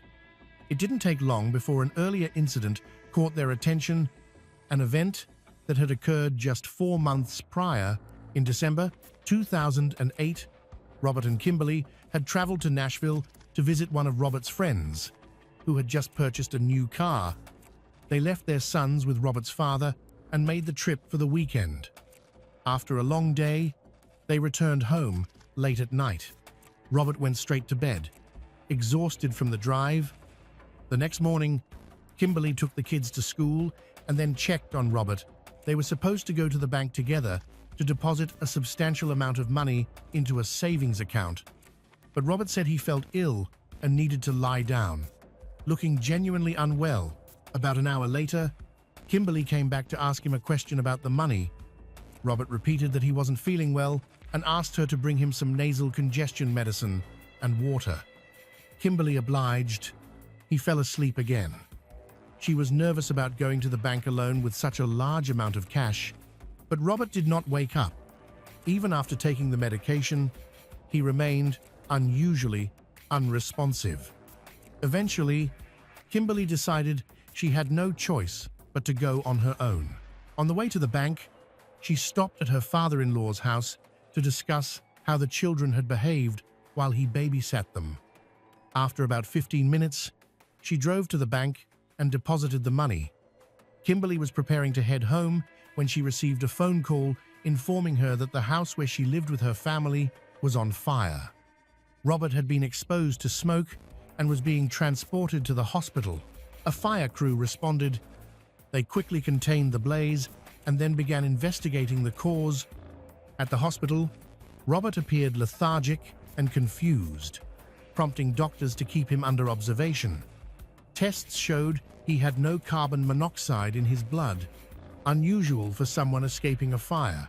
A toxicology report revealed another crucial detail. Robert had been drugged with a powerful sedative. Kimberly rushed to the hospital upon hearing the news. Detectives later questioned her about the sedative, asking how Robert might have ingested it. She claimed she had no idea and suggested he might have accidentally mixed up his medications. Meanwhile, firefighters examined the home but could not conclusively determine the origin of the fire. The only agreement was that the blaze appeared accidental, beginning near the nightstand where Robert kept his Lenovo laptop. Kimberly immediately proposed that the laptop was responsible. She told investigators that she and Robert had previously researched the device and discovered reports of faulty batteries, overheating, and catching fire. Because the laptop had been left on a wooden nightstand, the flames could have spread quickly. The sedative explained Robert's sluggish behavior. To many, it seemed miraculous that he had escaped the burning house at all. Robert later recalled feeling extremely strange when he awoke to the smell of smoke. Disoriented, he attempted to flee through a window, breaking it in the process. Despite having more than a dozen clearer exit routes and the home not being fully engulfed, his impaired judgment led him to choose the window. A neighbor working outside heard the noise, rushed over, helped pull him out, and called emergency services. Robert had no memory of taking any sedative and assumed he had mistakenly taken the wrong medication. After analyzing all the evidence, firefighters officially concluded that the blaze had been accidental. Robert and Kimberly both attributed the incident to unfortunate coincidence. But with the benefit of hindsight, the December 2008 fire now appeared far more sinister now that investigators had uncovered indirect signs of attempted murder and noticed striking similarities between the two incidents. They obtained a search warrant for the Boone's home and digital devices. Nothing significant turned up in the house, but Kimberly's laptop proved far more revealing. The forensic analysis was extensive, covering not only the months after the fire, but also the period leading up to it. Detectives discovered that Kimberly had previously been involved in a criminal matter. Several years before the shooting, she had embezzled more than $700,000 from her employer, a case that nearly reached law enforcement. Her family later said that Robert himself intervened, helping his wife repay the money and avoid being charged. When the 2008 fire occurred, they received a large homeowner's insurance payout, approximately $300,000. But detectives believed that was not Kimberly's main objective. Robert's life was heavily insured, and Kimberly was the sole beneficiary. This presented a powerful financial motive. Finally, the full audit of her laptop search history came back. Investigators found troubling queries.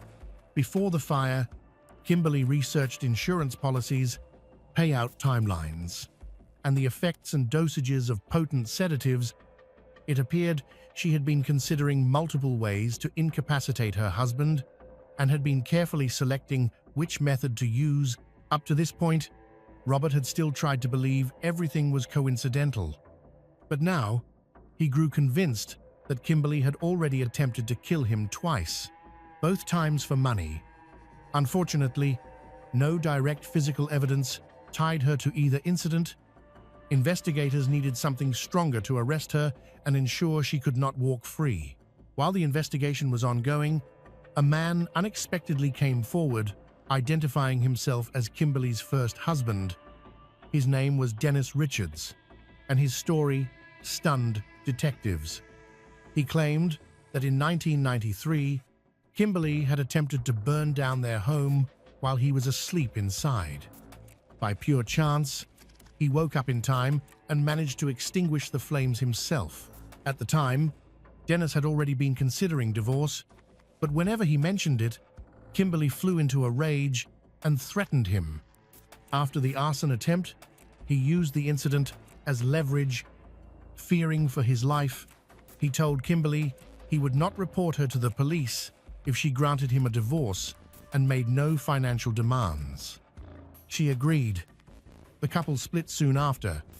Dennis was certain Kimberly had tried to kill both him and Robert in strikingly similar ways. Unfortunately, because the 1993 fire had never been officially recorded, it could not be used as evidence. Learning from her earlier attempt, Kimberly had drugged Robert in December 2008, hoping he would remain unconscious or too disoriented to escape the burning house. But she had likely miscalculated the dosage.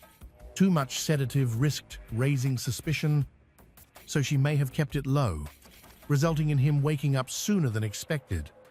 By now, nearly everyone involved in the case believed Kimberly had intentionally poisoned her husband. Kimberly insisted the allegations were false.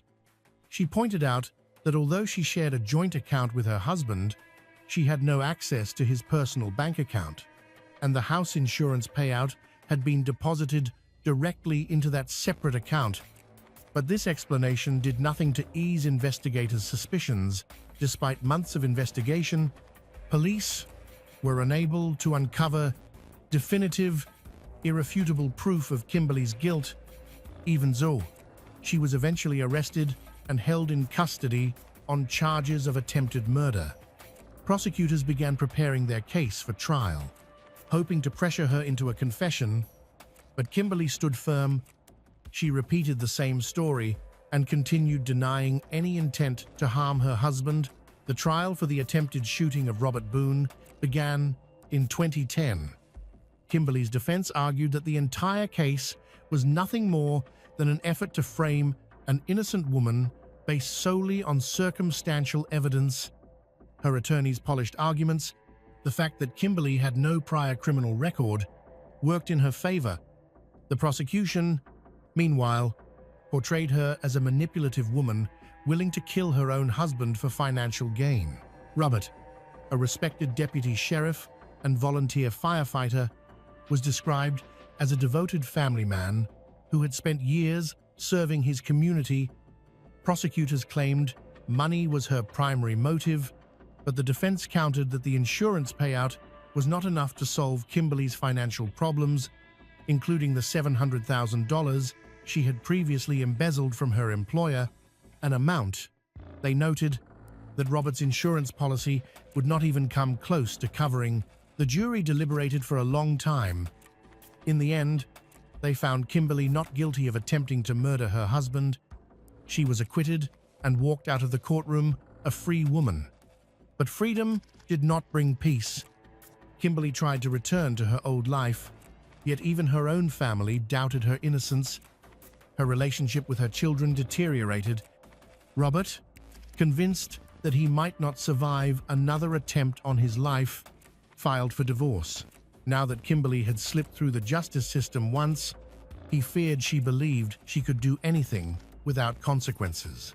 Despite losing the first case, prosecutors refused to give up. They reopened the 2008 fire investigation, in which Robert had narrowly survived. This time, the case was stronger. Though the evidence remained circumstantial, there was far more of it, and it aligned with a clear pattern of behavior. In October 2011, 46-year-old Kimberly Boone returned to court, this time charged with attempted second-degree murder and arson in connection with the December 2008 house fire. Prosecutors argued that Kimberly, having already tried to kill her first husband with fire, had refined her methods. Now she added a sedative to prevent Robert from waking up or escaping. Money, they said again, was her motive. One of the prosecution's most compelling pieces of evidence was Kimberly's internet search history. Her laptop contained numerous search about poisoning, sedative effects, arson, and fire investigation protocols, research that appeared to outline the very plan she had carried out. Kimberly continued to insist that she had mistaken her husband for an intruder during the shooting and denied any involvement in the fire. But prosecutors claimed the shooting was simply another attempt to finish what she had started. A neighbor testified that he saw Kimberly leaving the house and removing belongings shortly before the fire broke out. Her ex-husband, Dennis Richards, also testified, describing the night in 1993 when she allegedly tried to kill him in a nearly identical manner. Together, their accounts painted a chilling picture. Both husbands nearly died in fires under suspiciously similar circumstances, and in both cases, Kimberly walked away unharmed. Despite her attorney's confidence, the jury returned a guilty verdict. Kimberly Boone was convicted of attempted second-degree murder and arson. The judge sentenced her to 35 years in prison. Kimberly appeared stunned. From that point on, all communication between her and her family ceased. Later, in an interview from prison, she lamented that she had not seen her children since her conviction and accused the authorities of treating her unfairly. By then, she had already served 14 years of her sentence. Her two sons had grown into adults. Neither expressed any desire to contact her. Yet Kimberly remained unwavering in her claim that she was the victim of a miscarriage of justice and maintained her innocence. Kimberly Boone filed multiple appeals over the years, but one by one, each was denied. By the time she exhausted all her options, she had fallen into near hopelessness. It was during this period that she met Anita Smith, a fellow inmate whose story bore uncanny similarities to her own, but with a far more fortunate outcome. Anita had successfully overturned her conviction after shooting her husband and was eventually released. While the two women were housed in the same cell, they developed a close friendship.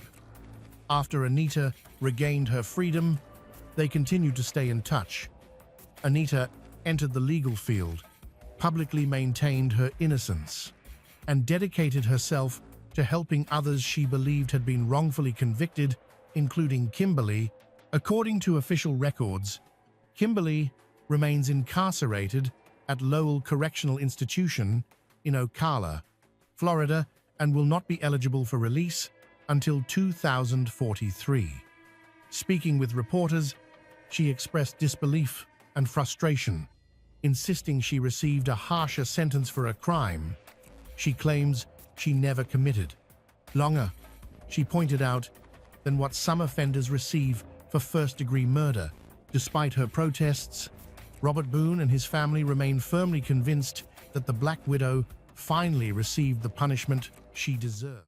On the morning of August 8, 2024, deep in the Amazon rainforest, just a few miles from the town of Yurimaguas, a police truck slowly made its way down a muddy road toward a remote wooden compound, known locally as Centro dos Mundos.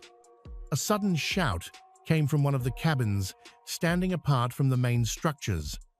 Seconds later, officers smashed the door open with the butt of a rifle. Inside, the dim cabin was a scene of chaos. Bowls overturned, glass shattered across the floor, and the remnants of a small fire still smoldering at the center of the room. The air was thick with the metallic scent of blood and smoke. A nearly naked man, drenched head to toe in red stains, knelt motionless, staring straight ahead. His lips twitched, murmuring words no one could understand. Nearby lay the body of a woman. Her corpse bore multiple wounds, and signs of a violent struggle marked the room. Blood smeared the walls, the floor slick beneath the investigators' boots. This wasn't just a crime. There was a ritual involved. Outside, staff members and local residents gathered in small clusters, murmuring about the two foreign visitors who had been staying there for several weeks. Police photographed the scene, sealed the cabin, and ordered everyone back.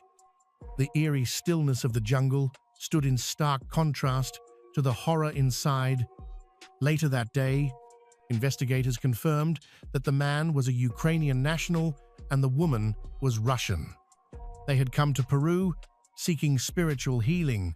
Centro dos Mundos was a sprawling wooden complex, roughly 40 minutes by car from Yurimaguas, hidden deep within the Loreto jungle. At first glance, it looked like a simple retreat. Several cabins, a communal dining area, a ceremonial hall, and an open fire circle. Officially, however, the center promoted itself as a spiritual sanctuary offering soul cleansing through ancient Amazonian practices, primarily through the use of ayahuasca and other psychoactive plants. The center was founded by a local man named Jose Ordóñez Sanchez, who grew up in the nearby village of Teniente Cesar Lopez in the Alto Amazonas province. From a young age, Jose claimed he could heal animals, even his own mother. Through touch alone, he began participating in ayahuasca ceremonies at age 12 and later declared himself a shaman. His background in acting and directing, which many eyewitnesses mentioned, made his ceremonies particularly theatrical, filled with dramatic pauses, vivid gestures, and powerful emotional cues. The center's website described it as a place where the worlds of spirit and humanity meet, with ayahuasca unlocking inner transformation. Promotional materials promised freedom from trauma, restored energy, even recovery from addiction. Visitors were offered jungle lodging, daily ceremonies, private healing sessions with Maestro Jose, and full immersion in Amazonian life. For travelers from Europe, the United States, and Russia, the center seemed exotic, transformative, safe. But behind the spiritual facade was a disorderly system with no medical supervision and no official licensing. Former participants later reported that potent, hallucinogenic plants were freely distributed, often consumed without guidance or proper dosing. Red flags had surfaced long before the tragedy in August. Several former guests accused Jose of inappropriate physical contact during ceremonies and so-called special healing rituals. Local media reported allegations of predatory behavior and emotional manipulation, yet no authorities intervened. The center continued operating, with Jose insisting that everything was part of the cleansing process. Staff later revealed that many visitors remained under the influence of powerful psychoactive substances for weeks at a time. There was no medical intervention planned. Even after the tragic death of Russian tourists, the center wasn't immediately shut down. Instead, journalists were allowed inside, and the property was presented as calm, welcoming. This raised serious doubts about the objectivity of the investigation and prompted a troubling question: why are places like this allowed to operate without oversight? Centro dos Mundos is only one of dozens of such spiritual retreats that have appeared along Amazonian river routes in recent years. They all promise enlightenment and contact with spirits, but rarely have professionals on site who can help if a ceremony spirals out of control. If the events in Yurimaguas resulted in a death, it is unsettling to imagine how many similar centers may be hiding dangers behind a facade of healing and light. As investigators reconstructed the chain of events, the victim's identity was officially released for the first time.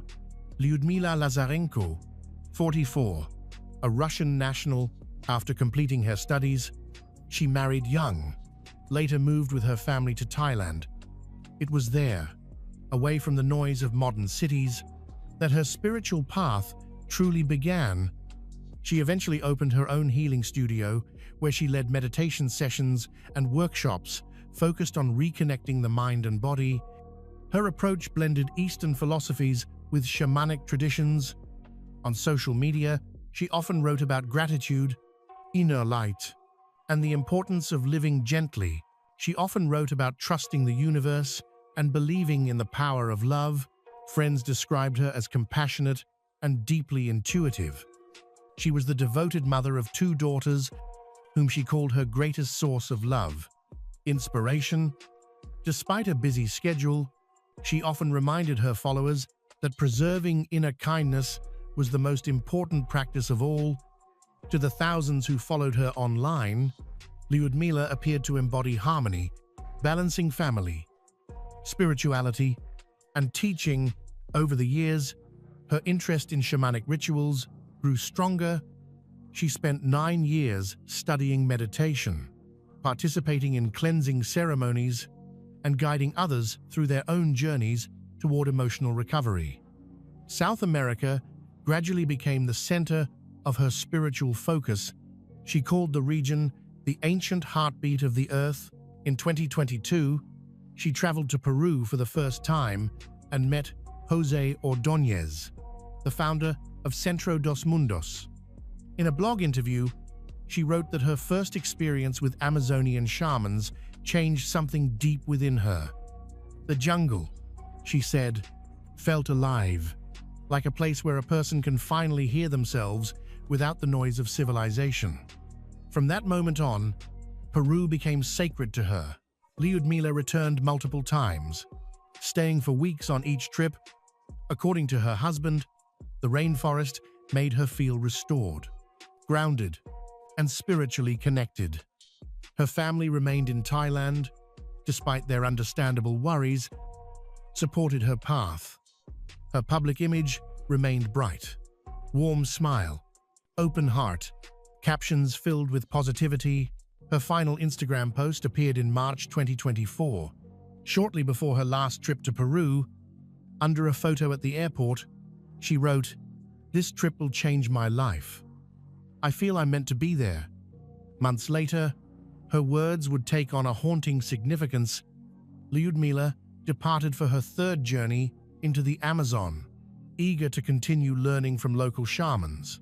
After recounting Lyudmila's story, investigators shifted their focus to the second person at the center of the tragedy, Ivan Kuzmin, whose actions on the day of the killing suggested a sudden psychological break. To understand what unfolded in August 2024, experts began examining his past. Ivan was born in Ukraine and dedicated much of his youth to sports, particularly martial arts. His pursuit of strength and discipline shaped his identity. Later, he moved to Russia, began teaching capoeira, a Brazilian martial art that combines acrobatics, dance, philosophy. His students remembered him as energetic and charismatic, though they also noted his volatility, an intensity that could shift from passion to aggression with little warning. Over time, Ivan's dedication to physical training shifted into a pursuit of spiritual exploration. He became increasingly drawn to meditation, energy-based practices, and breathwork. During this period, those close to him began noticing troubling changes. His struggle with addiction surfaced, and he started withdrawing from others for weeks at a time before reappearing with a completely different social circle. His sister later recalled that he spoke frequently about visions, divine messages, and a personal mission to cleanse people of negative energy. In June 2022, Ivan traveled to Peru for the first time to join a program at the Centro dos Mundos retreat. He enrolled as a participant in a spiritual cleansing course. At first, he followed the rules, attended the ceremonies, and behaved calmly. But before long, his behavior shifted. Witnesses said Ivan began demanding increasingly large doses of ayahuasca, insisting that he could see more than other participants. The staff eventually restricted his participation due to safety concerns. After several weeks, Ivan left the center without causing any disturbance. 2 years later, however, he returned, this time not as a humble participant, but as someone who saw himself as an experienced practitioner of Amazonian rituals. By then, his dependence on hallucinogens had become unmistakable. He was reportedly consuming ayahuasca and psilocybin mushrooms regularly, sometimes mixing them with other psychoactive plants. people who encountered him in the summer of 2024 described a man in constant emotional turmoil, fluctuating between euphoria and despair. Speaking obsessively about spiritual purity and a higher mission he believed he had been assigned. In the weeks leading up to the tragedy, Ivan began making increasingly intense comments about Ludmila Lazarenko, calling her pure energy and the light meant to save him. He claimed they were spiritually bound from a past life and that he owed her a sacred karmic debt. Most dismissed this as mystical rambling, but Ivan believed it wholeheartedly. His sister later told reporters that Ivan was not a violent person, but someone who had lost his grip on reality. She described a lifelong struggle against inner chaos, a battle between faith and fear. She said he had experienced drastic mood swings and multiple episodes of emotional collapse long before setting foot in Peru. By August 2024, Ivan's mental state had deteriorated severely. Prolonged use of hallucinogens, combined with isolation and the absence of medical supervision, left him psychologically vulnerable. He interpreted hallucinations as divine messages. He believed he had become a messenger between worlds. At that point, he was no longer able to distinguish vision from reality. What began as a search for spiritual growth had transformed into a dangerous descent into delusion. To understand what happened that night, investigators had to examine the substances used in the rituals. The central one was ayahuasca, a traditional Amazonian brew made from the Banisteriopsis caapi vine and the leaves of Psychotria viridis. Indigenous shamans use it to enter altered states of consciousness, but medically, it is a potent hallucinogen capable of triggering severe psychological breaks. Addiction specialist explains that ayahuasca contains several psychoactive compounds, the strongest being dimethyltryptamine. It interacts with serotonin receptors in the brain, dramatically altering perception. A person may begin to see, hear, and feel things that have no connection to reality. You can start hearing smells or seeing time. Dimethyltryptamine alone wears off quickly, but when combined with the vine that inhibits liver enzymes, the hallucinogenic effects can last up to 6 hours. During that period, users can experience panic attacks, violent impulsivity, severe dissociation, memory gaps, and temporary personality disruption.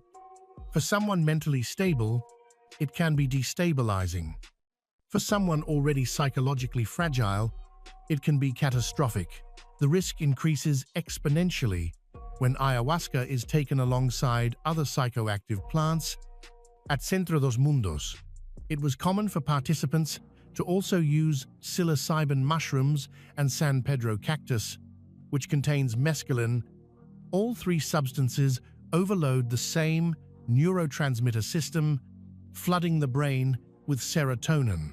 This can lead to a dangerous condition known as serotonin syndrome, characterized by seizures, respiratory difficulties, extreme agitation, and complete detachment from reality.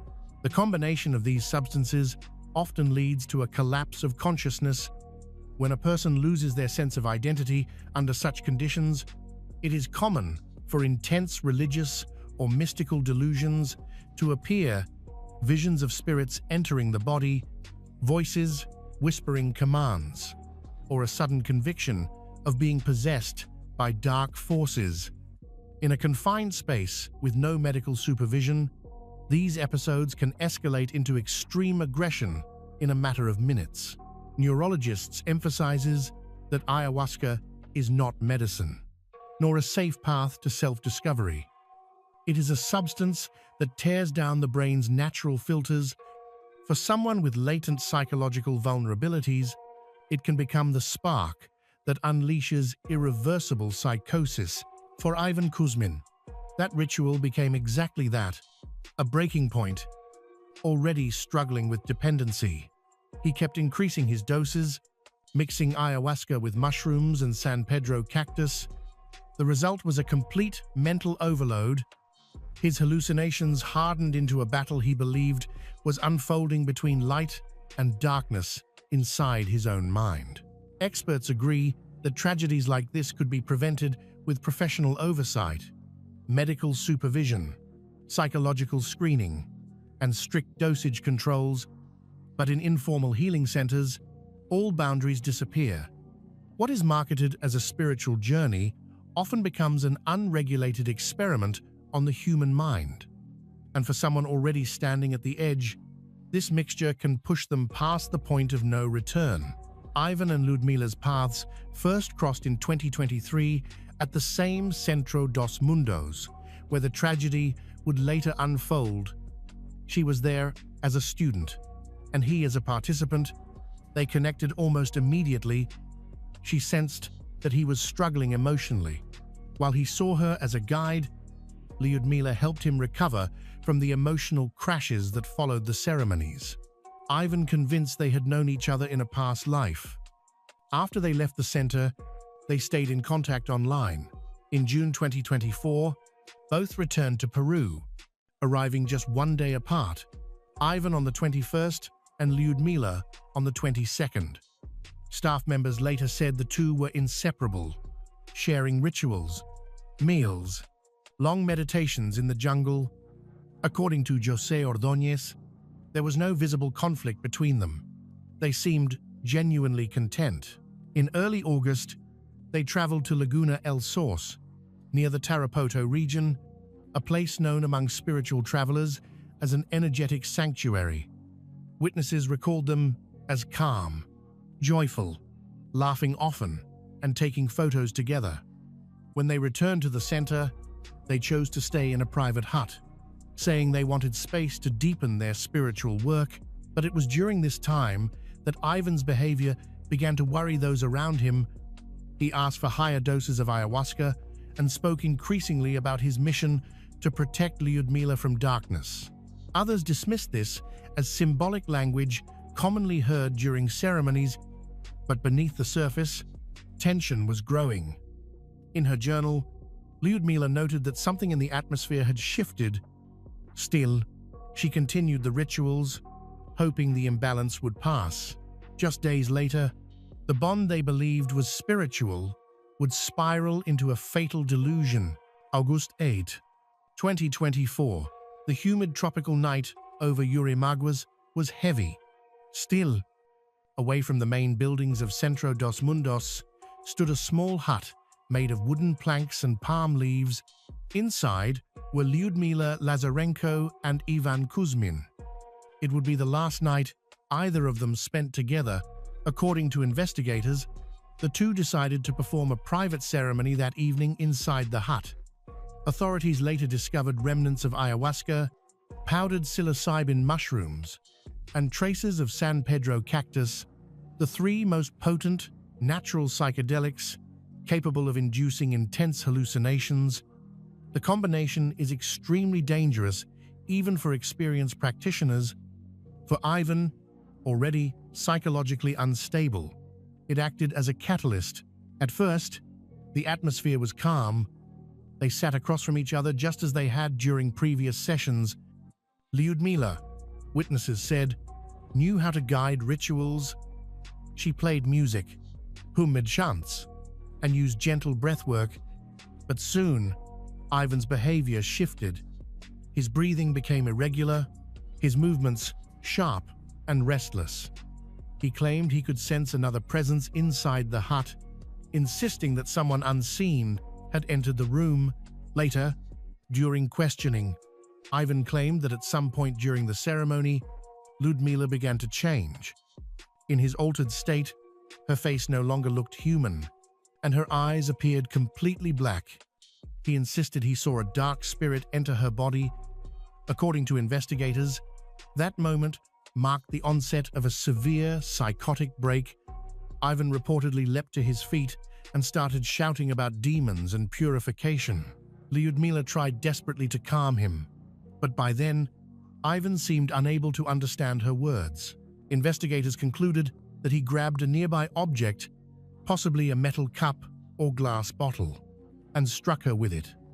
Around this time, Guests elsewhere on the property reported hearing loud screams coming from the hut.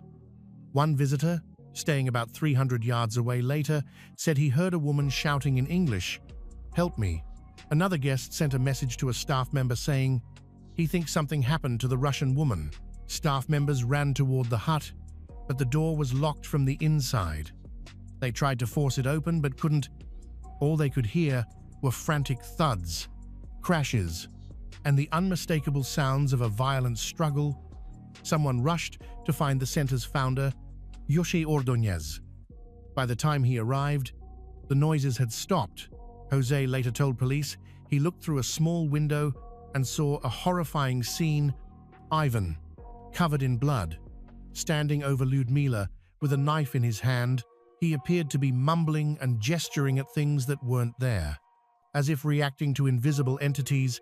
When police arrived shortly after the emergency call, they found the interior of the hut in shambles. Furniture overturned, objects scattered across the floor, streaks of blood on the walls. Ivan, half-dressed and visibly disoriented, stood in the center of the room. He didn't resist arrest, but seemed entirely detached from reality. At the moment, officers restrained him. He reportedly said only one sentence: "I took down a demon." Experts would later determine that he had experienced a full psychotic episode triggered by a combination of powerful hallucinogens. To everyone present, what unfolded felt sudden, chaotic, and surreal. Within hours, Centro dos Mundos was surrounded by police, and footage of the arrest had already made it onto Peruvian television. Cameras showed a dazed, blood-covered man being escorted out by officers. When a reporter asked who the victim was, one investigator responded quietly, "She came searching for light." She found death in eyewitness video taken at the scene. Ivan can be seen alternating between laughter and shouts of, "She was possessed. I was saving her soul." When officers finally broke through the hut door, Ivan was still standing in the middle of the room, unresponsive to commands. He suddenly screamed, then burst into laughter. As officers attempted to handcuff him, he lunged forward and tried to bite one of them. They were only able to restrain him with help from staff members and nearby residents. The footage aired soon after, showing a man who seemed completely unaware of his surroundings or actions. Inside, police recovered a knife, a metal pipe, remnants of ayahuasca, psilocybin mushrooms, San Pedro cactus. Medical examiners confirmed Ivan exhibited signs of acute psychosis, profound disorientation, delusional speech, and extreme agitation. They concluded he had been under the influence of powerful psychoactive substances during the attack. José Ordóñez told investigators that the center itself bore no responsibility, insisting, "We didn't give them anything. They took it on their own." His statement sparked outrage among locals. Crowds gathered outside the gates of Centro dos Mundos, demanding its closure. Many believed the tragedy had been inevitable. Too many rituals had been conducted without medical supervision or proper safety protocols. What was marketed as a place of healing had now become the site of one of the most disturbing cases in the region's recent history. After Ivan's arrest, local police in Yurimaguas transferred the case to the regional prosecutor's office in San Martin. The investigation moved quickly. The severity of the crime was undeniable. On August 12, 2024, just 5 days after the incident, the court held a preliminary hearing to determine custody conditions. Ivan was officially charged with committing a deliberate act of extreme violence, resulting in death. During the hearing, Ivan appeared confused and disoriented. He admitted causing Ludmila's death, but insisted he had been expelling a dark spirit from her. His defense argued he had suffered a hallucinogen-induced psychotic episode. After reviewing psychiatric evaluations, the judge ordered that Ivan remain in pre-trial detention for 9 months while awaiting the final verdict. Not long afterward, new and troubling details began to emerge. Reports revealed that Ivan had been receiving supplies, food, cigarettes, and other personal items from individuals associated with the center. This revelation ignited yet another wave of public outrage. Despite this, Jose Ordóñez continued to distance himself from any responsibility, insisting that the tragedy had nothing to do with the center's operations, but journalists soon uncovered testimonies from former participants accusing him of misconduct, manipulation, and negligence. Once those stories aired, local residents renewed their demands for Centro dos Mundos to be shut down entirely. Many began referring to it not as a place of healing, but as a place of death. Lyudmila Lazarenko's body was cremated in the city of Tarapoto on August 14, 2024. The ceremony was attended by a close friend from Spain and representatives from the prosecutor's office. Her ashes were later transported to Moscow with assistance from the Russian diplomatic mission. The Lazarenko family demanded justice, filing an official request with Peruvian authorities.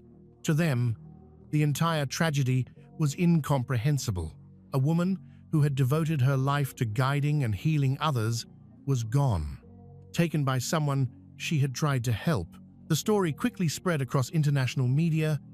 Around the world, people began discussing the dangers of unregulated spiritual centers and the uncontrolled use of ayahuasca in Peru. This case became a stark warning, a tragic reminder of how thin the line can be between a quest for spiritual awakening and a plunge into perilous, unmonitored experimentation.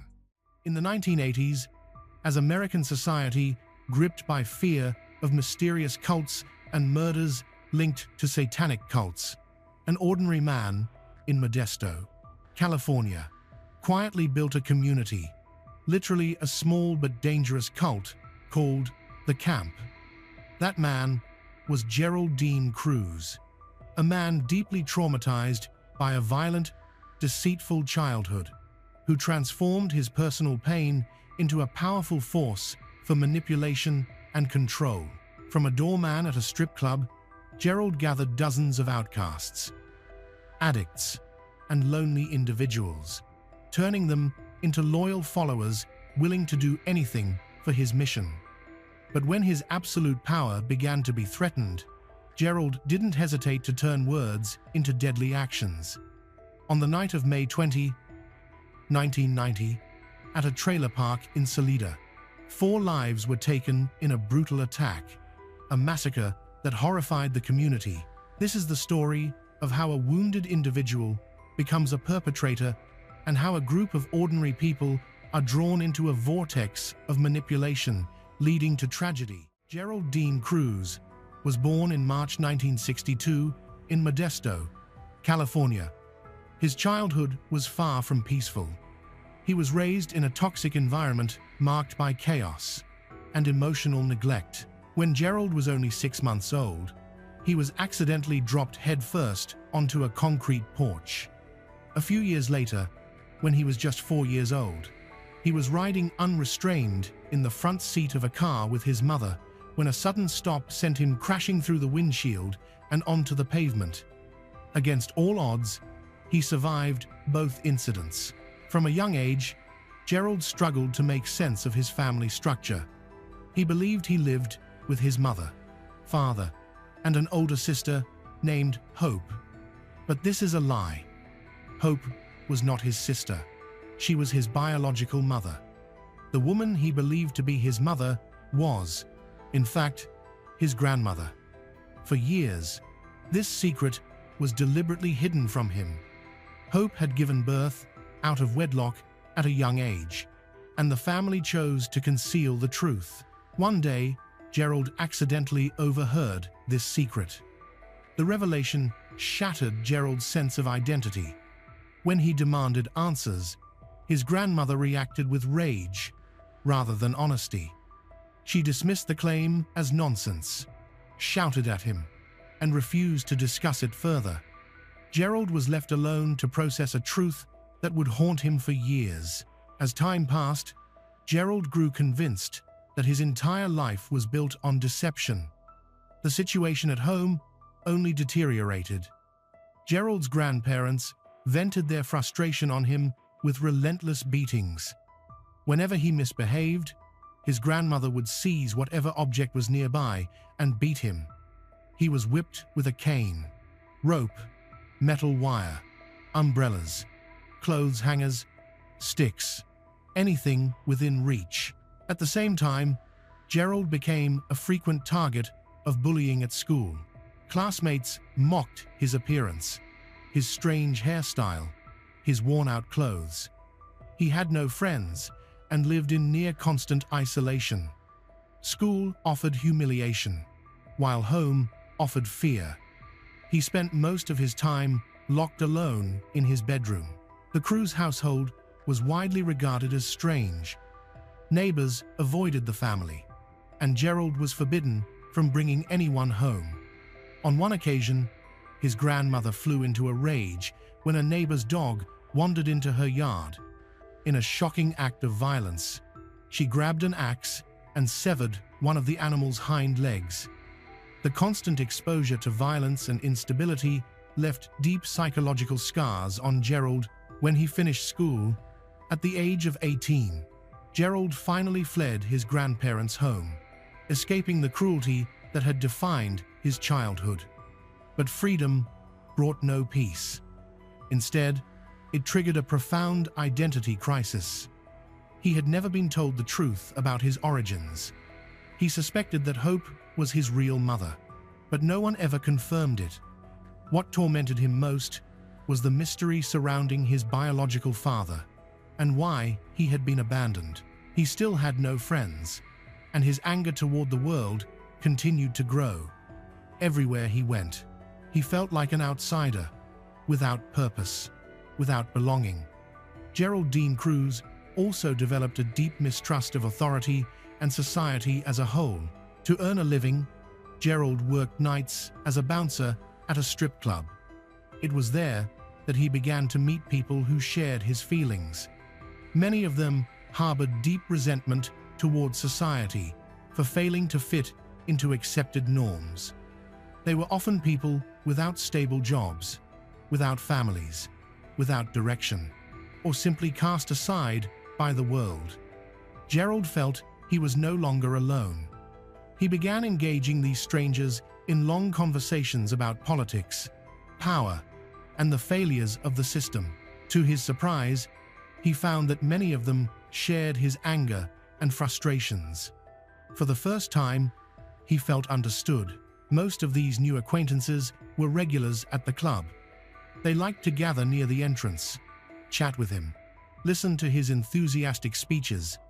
Gerald discovered he had a talent for being charismatic and convincing.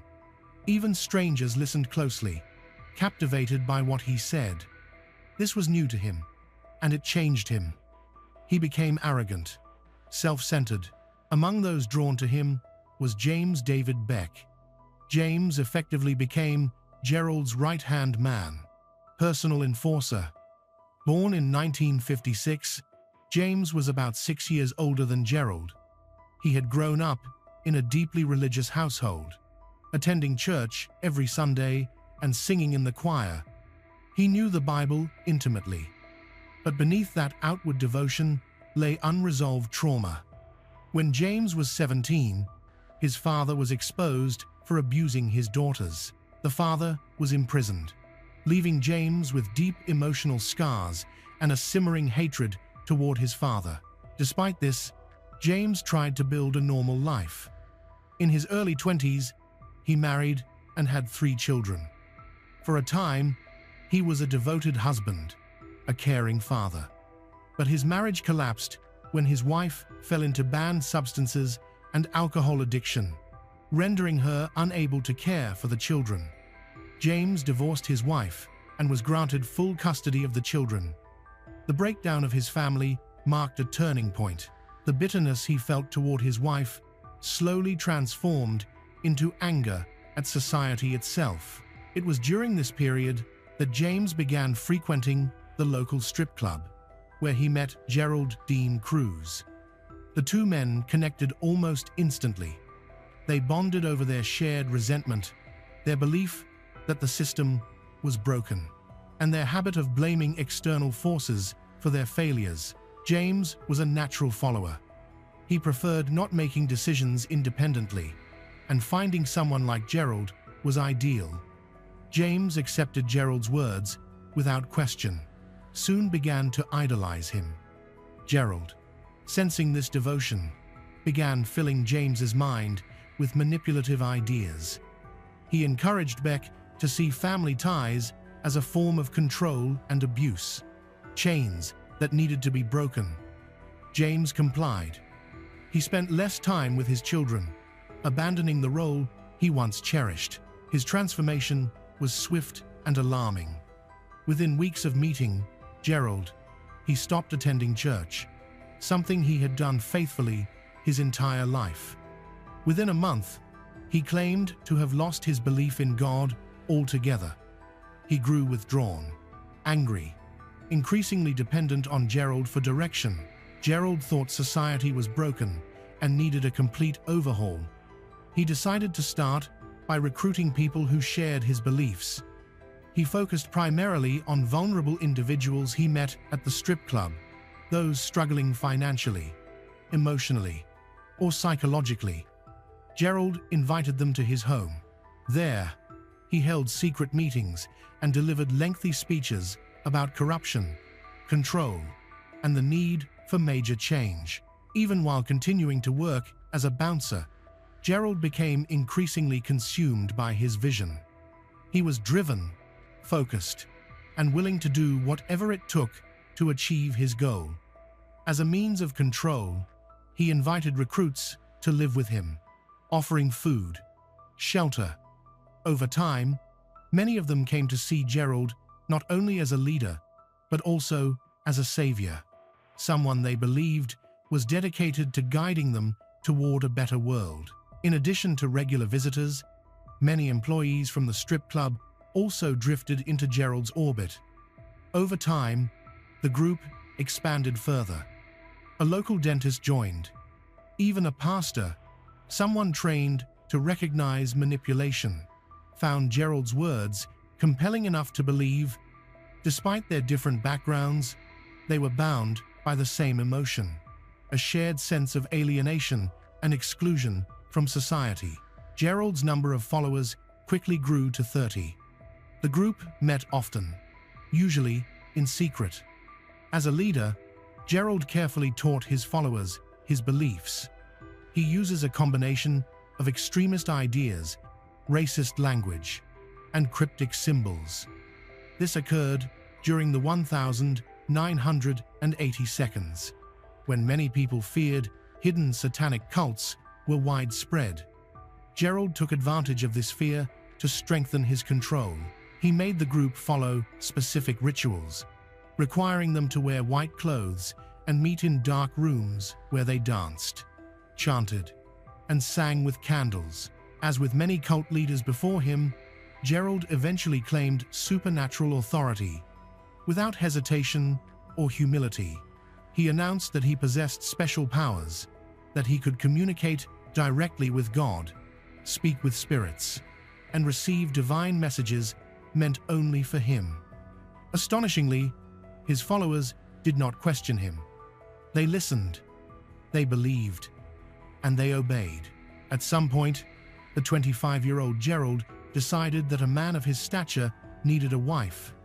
He chose Jennifer Self, a 16-year-old girl, as his partner. The choice was no accident. Jennifer's age, emotional vulnerability, and lack of life experience made her easy to manipulate, something Gerald exploited without hesitation. She was quickly introduced as the leader's girlfriend. Gerald showered her with attention and promises, telling her she was chosen. Within months, Jennifer moved into his house. Soon after, she became pregnant. From the moment she joined the group, Jennifer's life began to unravel. Like many cult leaders, Gerald was never satisfied with just one partner. He believed himself entitled to multiple wives. At the time, his right-hand man, James, David Beck, had been in a long-term relationship with a dancer named Rosemary. One day, Gerald came to see James and declared that he wanted to marry James's girlfriend.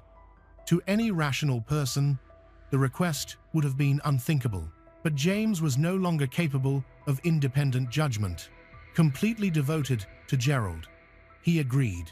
James went to Rosemary, told her she had no choice, that marrying Gerald was what the group demanded. He framed it as destiny, as a spiritual obligation. Under immense pressure and manipulation, Rosemary eventually complied. In reality, no ceremony or consent truly mattered. Gerald simply declared both Jennifer and Rosemary to be his wives. Within the cult, his word was absolute. It's unlikely he entered into an official marriage with either of them. Meanwhile, the number of cult members continued to grow. Gerald stuck to his usual tactic, targeting the most vulnerable individuals. At that time, Gerald lived in a trailer park in the farming community of Soledad, California. As more and more people joined the group, Gerald set up 2 additional trailers on his lot. Now, many of Gerald's adherents lived in a small commune on the trailer park grounds, like one big family. All followers who had jobs had to give their earnings to Gerald, the head of the family. Only he could control the finances. Although resources were shared, the group operated under strict rules. Communication with anyone outside the cult was strictly forbidden. Gerald named his group of followers the Camp. The Camp was intended to mark the beginning of a new stage in human development. Gerald and his followers genuinely believed they could change society. Of course, in reality, they did nothing of the sort. They simply lived by fabricated rules and treated Gerald like an adoptive father. In their eyes, he had completely transformed their lives, giving them a purpose. However vague, once despised by everyone, Gerald had proven to be so charismatic, charming that he instilled in several dozen people the belief that he was special and they were ready to do anything for him. However, the larger the group became, the harder it was to control. So, Cruz recruited a couple more people into his camp, those whom he used as tools to intimidate other members. The first was a 15-year-old named Richard John Vieira, or Ricky. Like most people in the camp, Ricky had a difficult childhood. His father taught him to experiment with marijuana when the boy was only 8 years old. And from then on, Ricky developed a serious addiction. He was suspended from classes several times for possessing banned substances. Eventually, Ricky dropped out of school altogether and found refuge in Gerald's group. The second significant person Gerald recruited was a young, 20-year-old man named Stephen Perkins.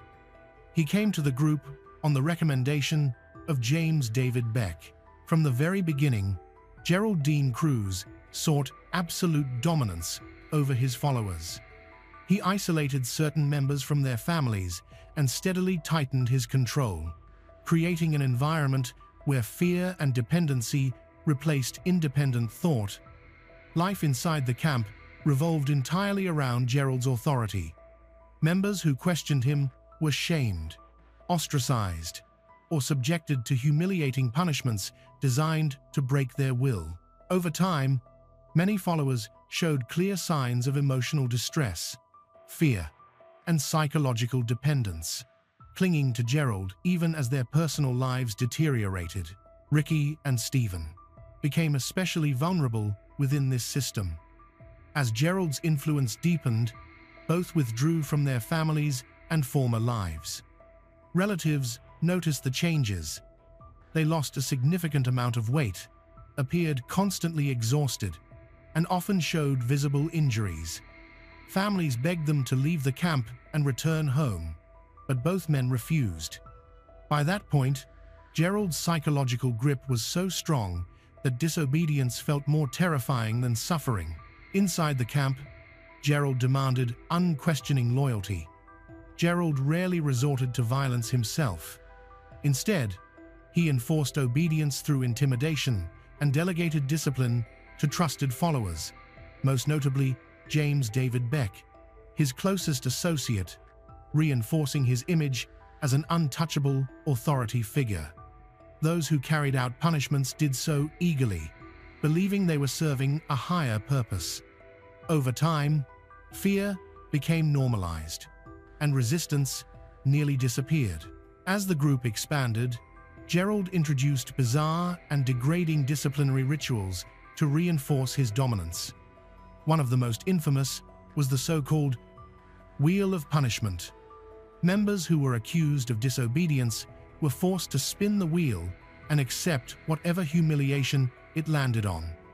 These punishments were designed not only to degrade the individual, but to terrorize the rest of the group into compliance. Gerald also required members to keep personal journals detailing their fears, insecurities, and weaknesses, information he later used to manipulate and control them with chilling precision.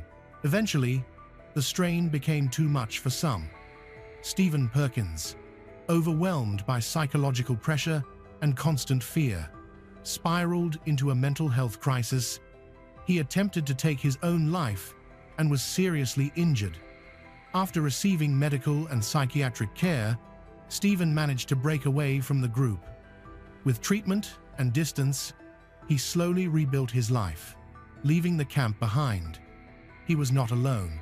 As Gerald's claims of supernatural power grew more extreme, several followers quietly drifted away, unwilling or unable to continue living under his control. As members began leaving, Gerald's authority weakened, and his rage intensified. One of those who fled was Rosemary, one of his partners. Her departure marked a turning point. Gerald interpreted it as betrayal and responded with escalating anger toward those who remained, particularly Jennifer, the young woman who had borne his children. Still very young, Jennifer had to endure constant abuse as he punished her for the feeling of losing control that was slipping from his grasp. Despite complaints from nearby residents and visible signs that something was wrong inside the cluster of trailers, authorities did not intervene. To reassert his authority, Gerald began preaching apocalyptic beliefs. He told his remaining followers that the end of the world was approaching, that they would soon need to rise up against the government. He spoke of revolution, survival, and destiny. Weapons were collected, and the group grew more paranoid, convinced they were chosen for a coming conflict. Gerald's ideology had fully shifted from manipulation to violence. In early 1990, a man named Franklin Raper joined the trailer park community. Franklin was widely regarded as kind, generous, and genuinely concerned for others. He offered help without demanding obedience or money, providing shelter to people in need. Slowly, some residents began turning to Franklin instead of Gerald. The contrast was impossible to ignore, and Gerald felt threatened. Tensions between the two men escalated over several months. Arguments became frequent. Gerald viewed Franklin as a rival who was undermining his power. By May of 1990, Gerald decided the threat had to be eliminated. On the night of May 20, 1990, Gerald gathered several of his most loyal followers. He handed out weapons, knives and bats, as well as masks to hide their faces, and the deadly mission began. The plan was brutal: eliminate Franklin and anyone else who stood in the way. Inside the trailer that night were Franklin Raper, Dennis Colwell, Darlene Emmy Paris, and Richard Ritchie. It was a sudden, fierce ambush that took place in the darkness. Electricity was cut, panic erupted. The attackers fled, leaving behind a scene of unimaginable violence. Other people living in the trailer park witnessed the brutal attack. They called the police, but by the time the patrol cars arrived, it was already too late. The attack lasted only a few minutes, before the masked bandits fled, leaving behind 4 corpses. Shortly after midnight on May 21, 1990, the police raided a house at 5223 Elm Street in Salida. The first victim, Richard Ritchie, lay on the grass near the trailer. He had multiple stab wounds to the neck, back, and abdomen, as well as defensive wounds. Any of these injuries could have been fatal. Inside the trailer, they found Dennis Colwell, who had a fractured skull and numerous stab wounds all over his body. Next to him lay Darlene Emmy Paris, the cause of whose death was a slit throat that nearly severed her head. And finally, in the back of the room, they found Franklin Raper, who had sustained extensive fatal head trauma from baseball bat blows. His face was completely deformed, and bone fragments penetrated deep into his brain. The trailer owner also had a broken left arm and knocked out teeth. The authorities immediately began an investigation, and almost right away, there was an unexpected turn in the case that Gerald's cult members didn't anticipate. A surviving witness remained in the trailer. This woman, named Donna Alvarez. When the attack began, Donna heard the noise, jumped out the window, and hid in the bushes nearby. She saw the attackers leave the trailer, then one of them pulled off his mask. She was able to describe one of the attackers, a man whom authorities quickly identified as Jason LaMarche. After thoroughly investigating the suspect's identity, they discovered that he was part of the commune led by Gerald Dean Cruz and lived in the nearby trailer park. Investigators visited Gerald's trailer. He denied his involvement in the massacre. However, during the search, detectives found many alarming pieces of evidence, including materials for making bombs, masks, a receipt for buying knives, and satanic literature. In the end, Gerald Dean Cruz was arrested for possessing explosives. He claimed that that night he was in the outskirts of the city with Richard John Vieira and James David Beck, who were also quickly arrested. The investigators considered the 21-year-old Richard the weak link, and they were right. Soon, Richard told how cruelly he was treated in the camp, recounted all the abuses he had suffered from Gerald over all these years, and then confessed to the police that Gerald had indeed planned the attack on Franklin Raper's trailer. In addition, Richard named all those who participated.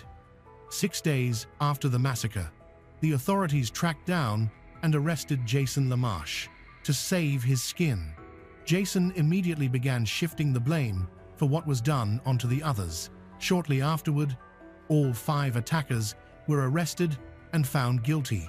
Among them, Michelle Evans was charged with aiding. She was sentenced to 1 year in prison in exchange for her testimony. Gerald Dean Cruz, James David Beck, and Richard John Vieira were all charged with 4 counts of first-degree murder, while Jason LaMarche was charged with 4 counts of second-degree murder. Gerald, James, and Richard were convicted and are awaiting execution, while Jason received a sentence ranging from 64 years to life imprisonment. To this day, they are on death row.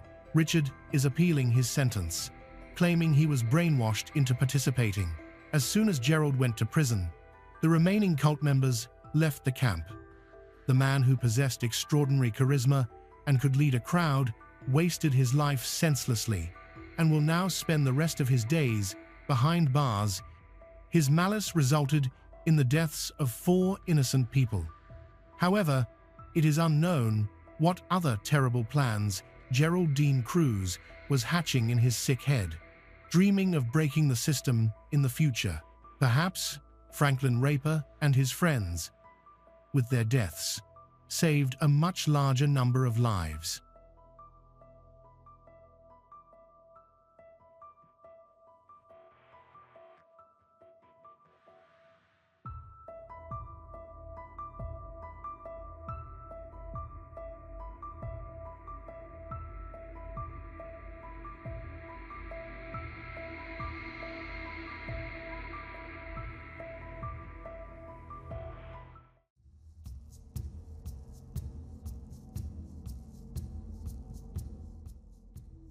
It should have been just an ordinary evening. Valentine's Day, February 14th. A day of loving routines, pre-prepared dinners, and promises. However, at a quiet house in Jeffersonville, Indiana, that night unfolded differently. There were no loud noises or signs of forced entry. Everything was orderly. Only a call to the police. When the police opened the door, they found a 36-year-old woman dead. Her 3 children were still inside, and her husband was also present. All was silent, an unsettling silence. No one expected that Valentine's Day, the symbol of love, would become the start of a murder investigation, and that a seemingly ordinary marriage would be exposed. The most agonizing question is, if it was a night of love, what truly happened behind closed doors? Came in on the evening of February 14, 2025. Valentine's Day, a date associated with rituals of care and routine affection. According to the investigation file, police were dispatched to a home in Jeffersonville, Indiana, after a report of a domestic disturbance. The neighborhood was quiet. Single-family houses, lawns cut short by winter. Nothing outwardly suggested urgency. When officers entered the residence, they found Deborah Meyer inside. She was unresponsive. Emergency responders pronounced her dead at the scene. The cause of death would later be determined by the Clark County coroner, but in those first minutes, only one fact was clear. A 36-year-old mother of 3 was gone. The children were in the house. All were physically unharmed. According to police statements, they were removed and placed into protective care while investigators secured the scene. The home showed no signs of forced entry. This was not a random intrusion. This was a private space, a shared life, a place where nothing was supposed to happen. Deborah Meyer lived here with her husband, Taylor Meyer.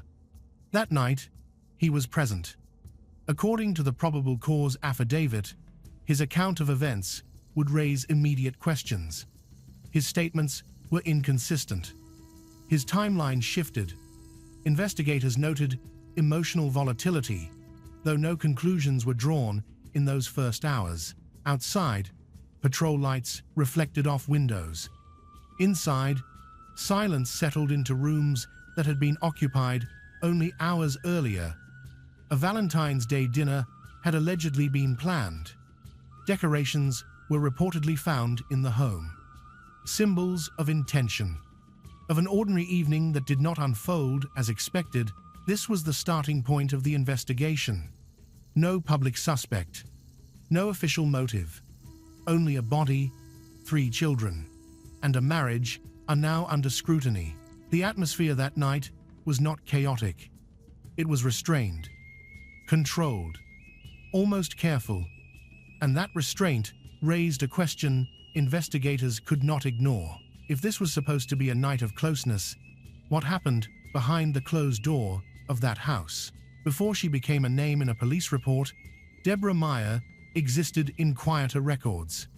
Hospital schedules, school calendars, text messages reminding children to bring jackets. According to publicly available information, she worked in healthcare, holding a managerial role as a nurse. Colleagues later described her as organized, steady, and attentive to others. Someone who took responsibility seriously, someone people relied on. She was 36 years old, a mother of 3. Much of her life revolved around routine work shifts, family logistics, evenings at home. There was no public history of criminal behavior. No known pattern of volatility is attached to her name. On paper, her life appeared stable, even unremarkable, and that normalcy would become one of the most haunting elements of the case. Friends and co-workers told investigators, according to early reporting, that Deborah was private, not withdrawn, but careful. She did not often speak openly about personal struggles. When she did, it was measured, controlled. The the kind of restraint that makes it difficult to know where pressure accumulates. Her marriage to Taylor Meyer was part of that private world. Together, they were raising children, managing work, and navigating the stresses that come with adulthood. There were no public records of prior arrests or emergency calls tied to the home. No obvious warning signs are visible from the outside, yet investigators would later learn that appearances did not tell the full story. According to the investigation file, tensions had been building beneath the surface. Conversations had grown strained. Trust, allegedly, had begun to fracture. None of it is visible to neighbors. None of it was documented until it was too late. What Deborah wanted for her future is known only in fragments. Stability, safety for her children, continuity, ordinary things. Things that depend on time continuing forward. Her death abruptly ended that trajectory. It transformed a private life into an object of public scrutiny, and it forced investigators to look backward, searching for meaning in moments that once seemed insignificant. If Deborah Meyer were living an ordinary life, what unseen forces were already reshaping it from within? In the days following Deborah Meyer's death, investigators began doing what they always do next. They looked inward, not on the street, not at strangers, but at the relationships closest to her. According to the investigation file, attention quickly narrowed to the marriage itself. Deborah and Taylor Meyer had been together for years. On the surface, their life followed a familiar pattern. Shared responsibilities. Children growing up in a carefully managed routine. But as detectives reviewed digital records and interviewed those close to the couple, a more fragile picture began to emerge. According to publicly reported court documents, the relationship had been under strain. Messages reviewed by investigators suggested arguments in the weeks leading up to February 14. There were discussions about trust. Allegations of infidelity surfaced, though not all claims were officially confirmed. What was clear, investigators noted, was emotional instability within the relationship. A sense that something had shifted. Valentine's Day was not random. According to the probable cause affidavit, Taylor Meyer had allegedly planned a themed dinner at home. Decorations were present. The setting appeared deliberate. An attempt, perhaps, to reconnect, or to repair something already fractured. Investigators could not say with certainty which, that evening, Deborah was at home. She did not leave. She did not meet anyone else. There was no indication of an outside confrontation. The deviation point came quietly. Phone activity stopped. No outgoing messages. No calls for help. According to police, something happened inside the home that changed everything. When Taylor Meyer later spoke to investigators, his version of events shifted. Details were unclear. Timelines blurred. According to detectives, his explanations did not fully align with the physical evidence recovered at the scene. These inconsistencies did not yet equal guilt, but they deepened suspicion. Marriages often fracture silently. Pressure accumulates behind closed doors. Investigators were now faced with a critical task, separating normal marital conflict from the moment it allegedly crossed a line. If this was meant to be an evening of reconciliation, what turned it into a point of no return? The story began to harden when the paperwork arrived. The probable cause affidavit, a document written without emotion, but heavy with implication. According to that affidavit, investigators reconstructed the final hours inside the Meyer home, using statements, physical observations, and recorded data. Each line narrowed the space between uncertainty and accusation. Taylor Meyer's account became central. According to police records, he told officers that an argument had occurred. Then his description shifted. At times, he suggested confusion. At others, he claimed gaps in memory. Investigators noted that his statements changed in sequence and emphasis. These were not dramatic contradictions. They were subtle, enough to matter. The affidavit outlined physical evidence from the scene. No forced entry. No sign of an external attacker. According to investigators, Deborah Meyer's injuries were consistent with an assault that occurred inside the home. The coroner's findings, later summarized in court filings, ruled the death a homicide.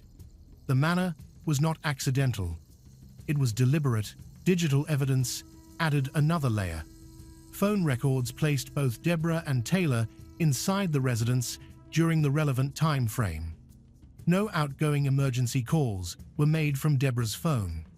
No messages sent after a certain point. Silence, documented in data. Police also referenced behavioral observations. Taylor's demeanor during questioning. His emotional presentation, not conclusions, just notes. The affidavit was careful. It did not speculate. It presented facts as building blocks, allowing the court to draw its own line between them. By the end of the document, investigators stated their belief that probable cause existed to charge Taylor Meyer with murder. The language was restrained. The implication was not. This affidavit did not answer every question. It did something else. It formally shifted the case from tragedy to prosecution.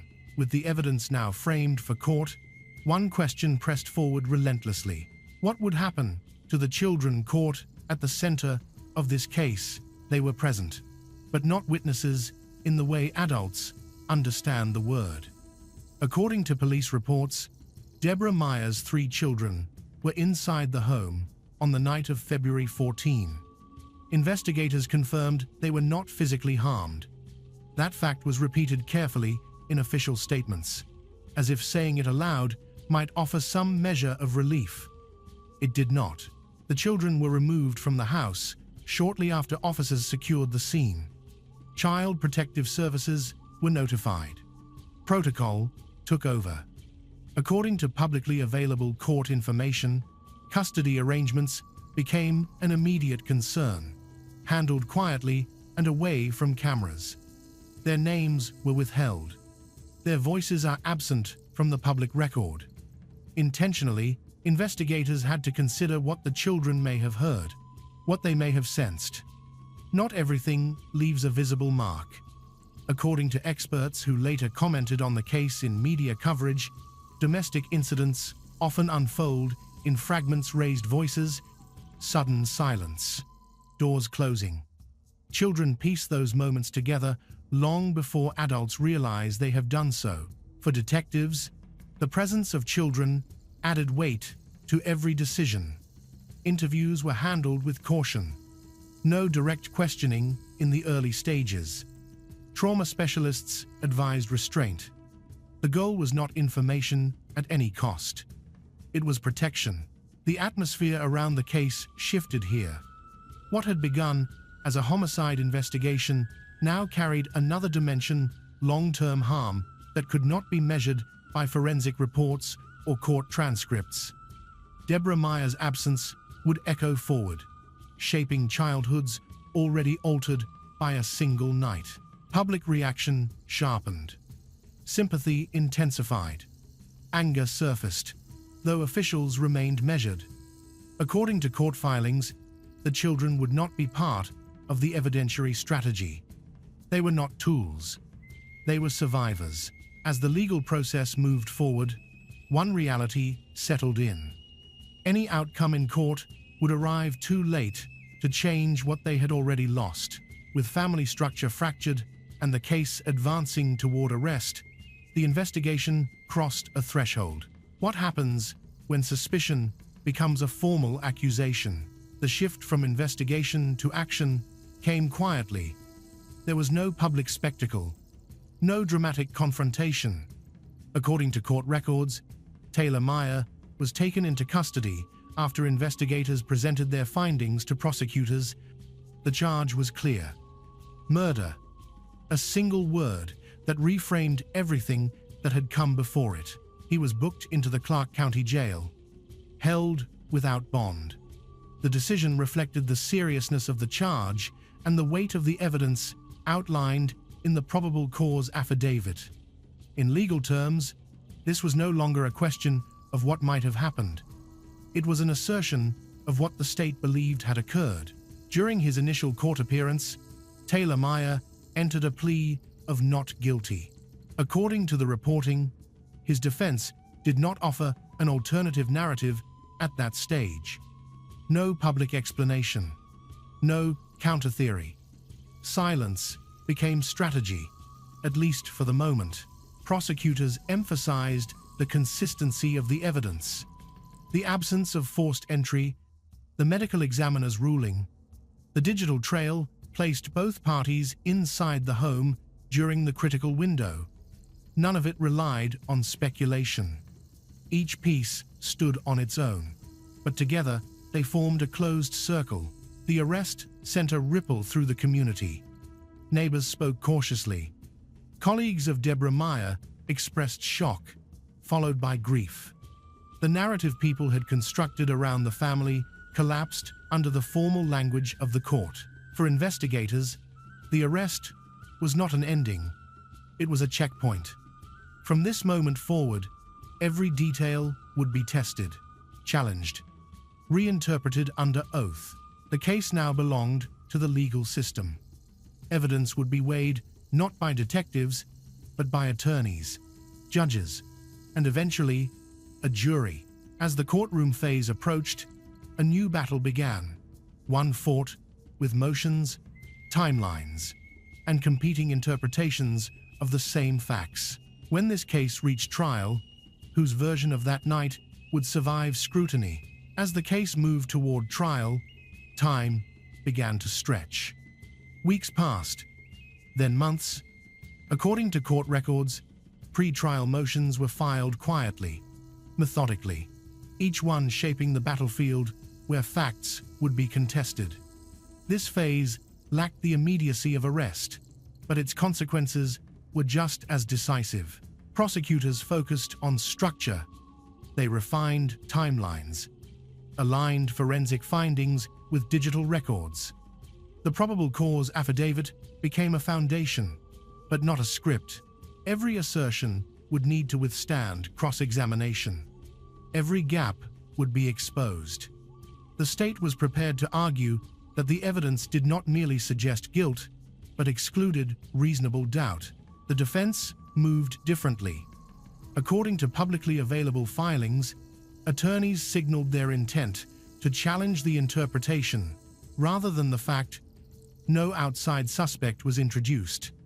Instead, emphasis appeared to fall on ambiguity, on emotional states, on stress, on the limits of what could be conclusively proven inside a private home with no eyewitnesses. The absence of a confession mattered. So did the absence of direct visual evidence. Jury selection loomed large. This was not a case driven by spectacle, but by inference. Prosecutors would need jurors capable of holding discomfort. Defense attorneys would look for those who hesitated at circumstantial logic. Both sides understood what was at stake. Outside the courtroom, Deborah Meyer's name resurfaced in quiet ways. Colleagues attended hearings. Supporters sat behind the prosecution. No chants, no signs, just presence.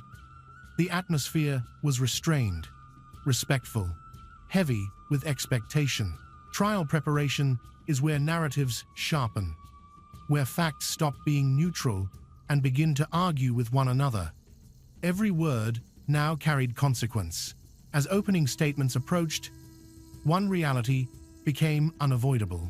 When the evidence finally spoke in open court, would it speak clearly enough? Long after the courtroom lights dimmed, the impact of the case continued to unfold. Deborah Meyer did not return a verdict. She remained absent in ways no sentence could resolve. According to public reporting, those who knew her spoke less about the trial and more about what was lost. a steady presence, a mother's constancy, a life interrupted without warning. The legal process moved forward as designed. Motions were argued. Hearings concluded. The system did what it was built to do: weigh evidence, apply law, deliver judgment. But the outcome, whatever its final form, could not restore balance. Justice, in cases like this, arrives incomplete. For the children, the future reshaped itself quietly. Their lives would now be defined by adaptation. According to child advocacy experts cited in similar cases, trauma does not always announce itself immediately.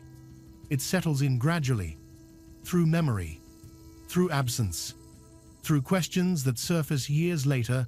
The community absorbed its own lesson. This was not a crime that announced danger in advance. There were no public warnings. No obvious signs are visible from the outside. The case forced an uncomfortable acknowledgement: violence can exist inside ordinary lives, behind familiar doors, unnoticed until it is irreversible. Domestic violence advocates pointed to the case as a reminder of how private conflict can escalate when left unaddressed. Not all warning signs are dramatic. Some are subtle: emotional withdrawal, escalating arguments, isolation. According to experts, recognizing these patterns early remains one of the few interventions that can change outcomes. Deborah Meyer's case did not introduce new laws. It did not redefine procedure. Its impact was quieter. It reinforced what investigators already know, and what society often struggles to accept. Truth is sometimes found too late. Safety cannot be assumed. And love, without accountability, does not protect. The case closes on paper, but its questions remain about prevention, about awareness, and about how many similar stories end without attention at all. And somewhere beyond this file, another ordinary night waits, unremarkable until it isn't.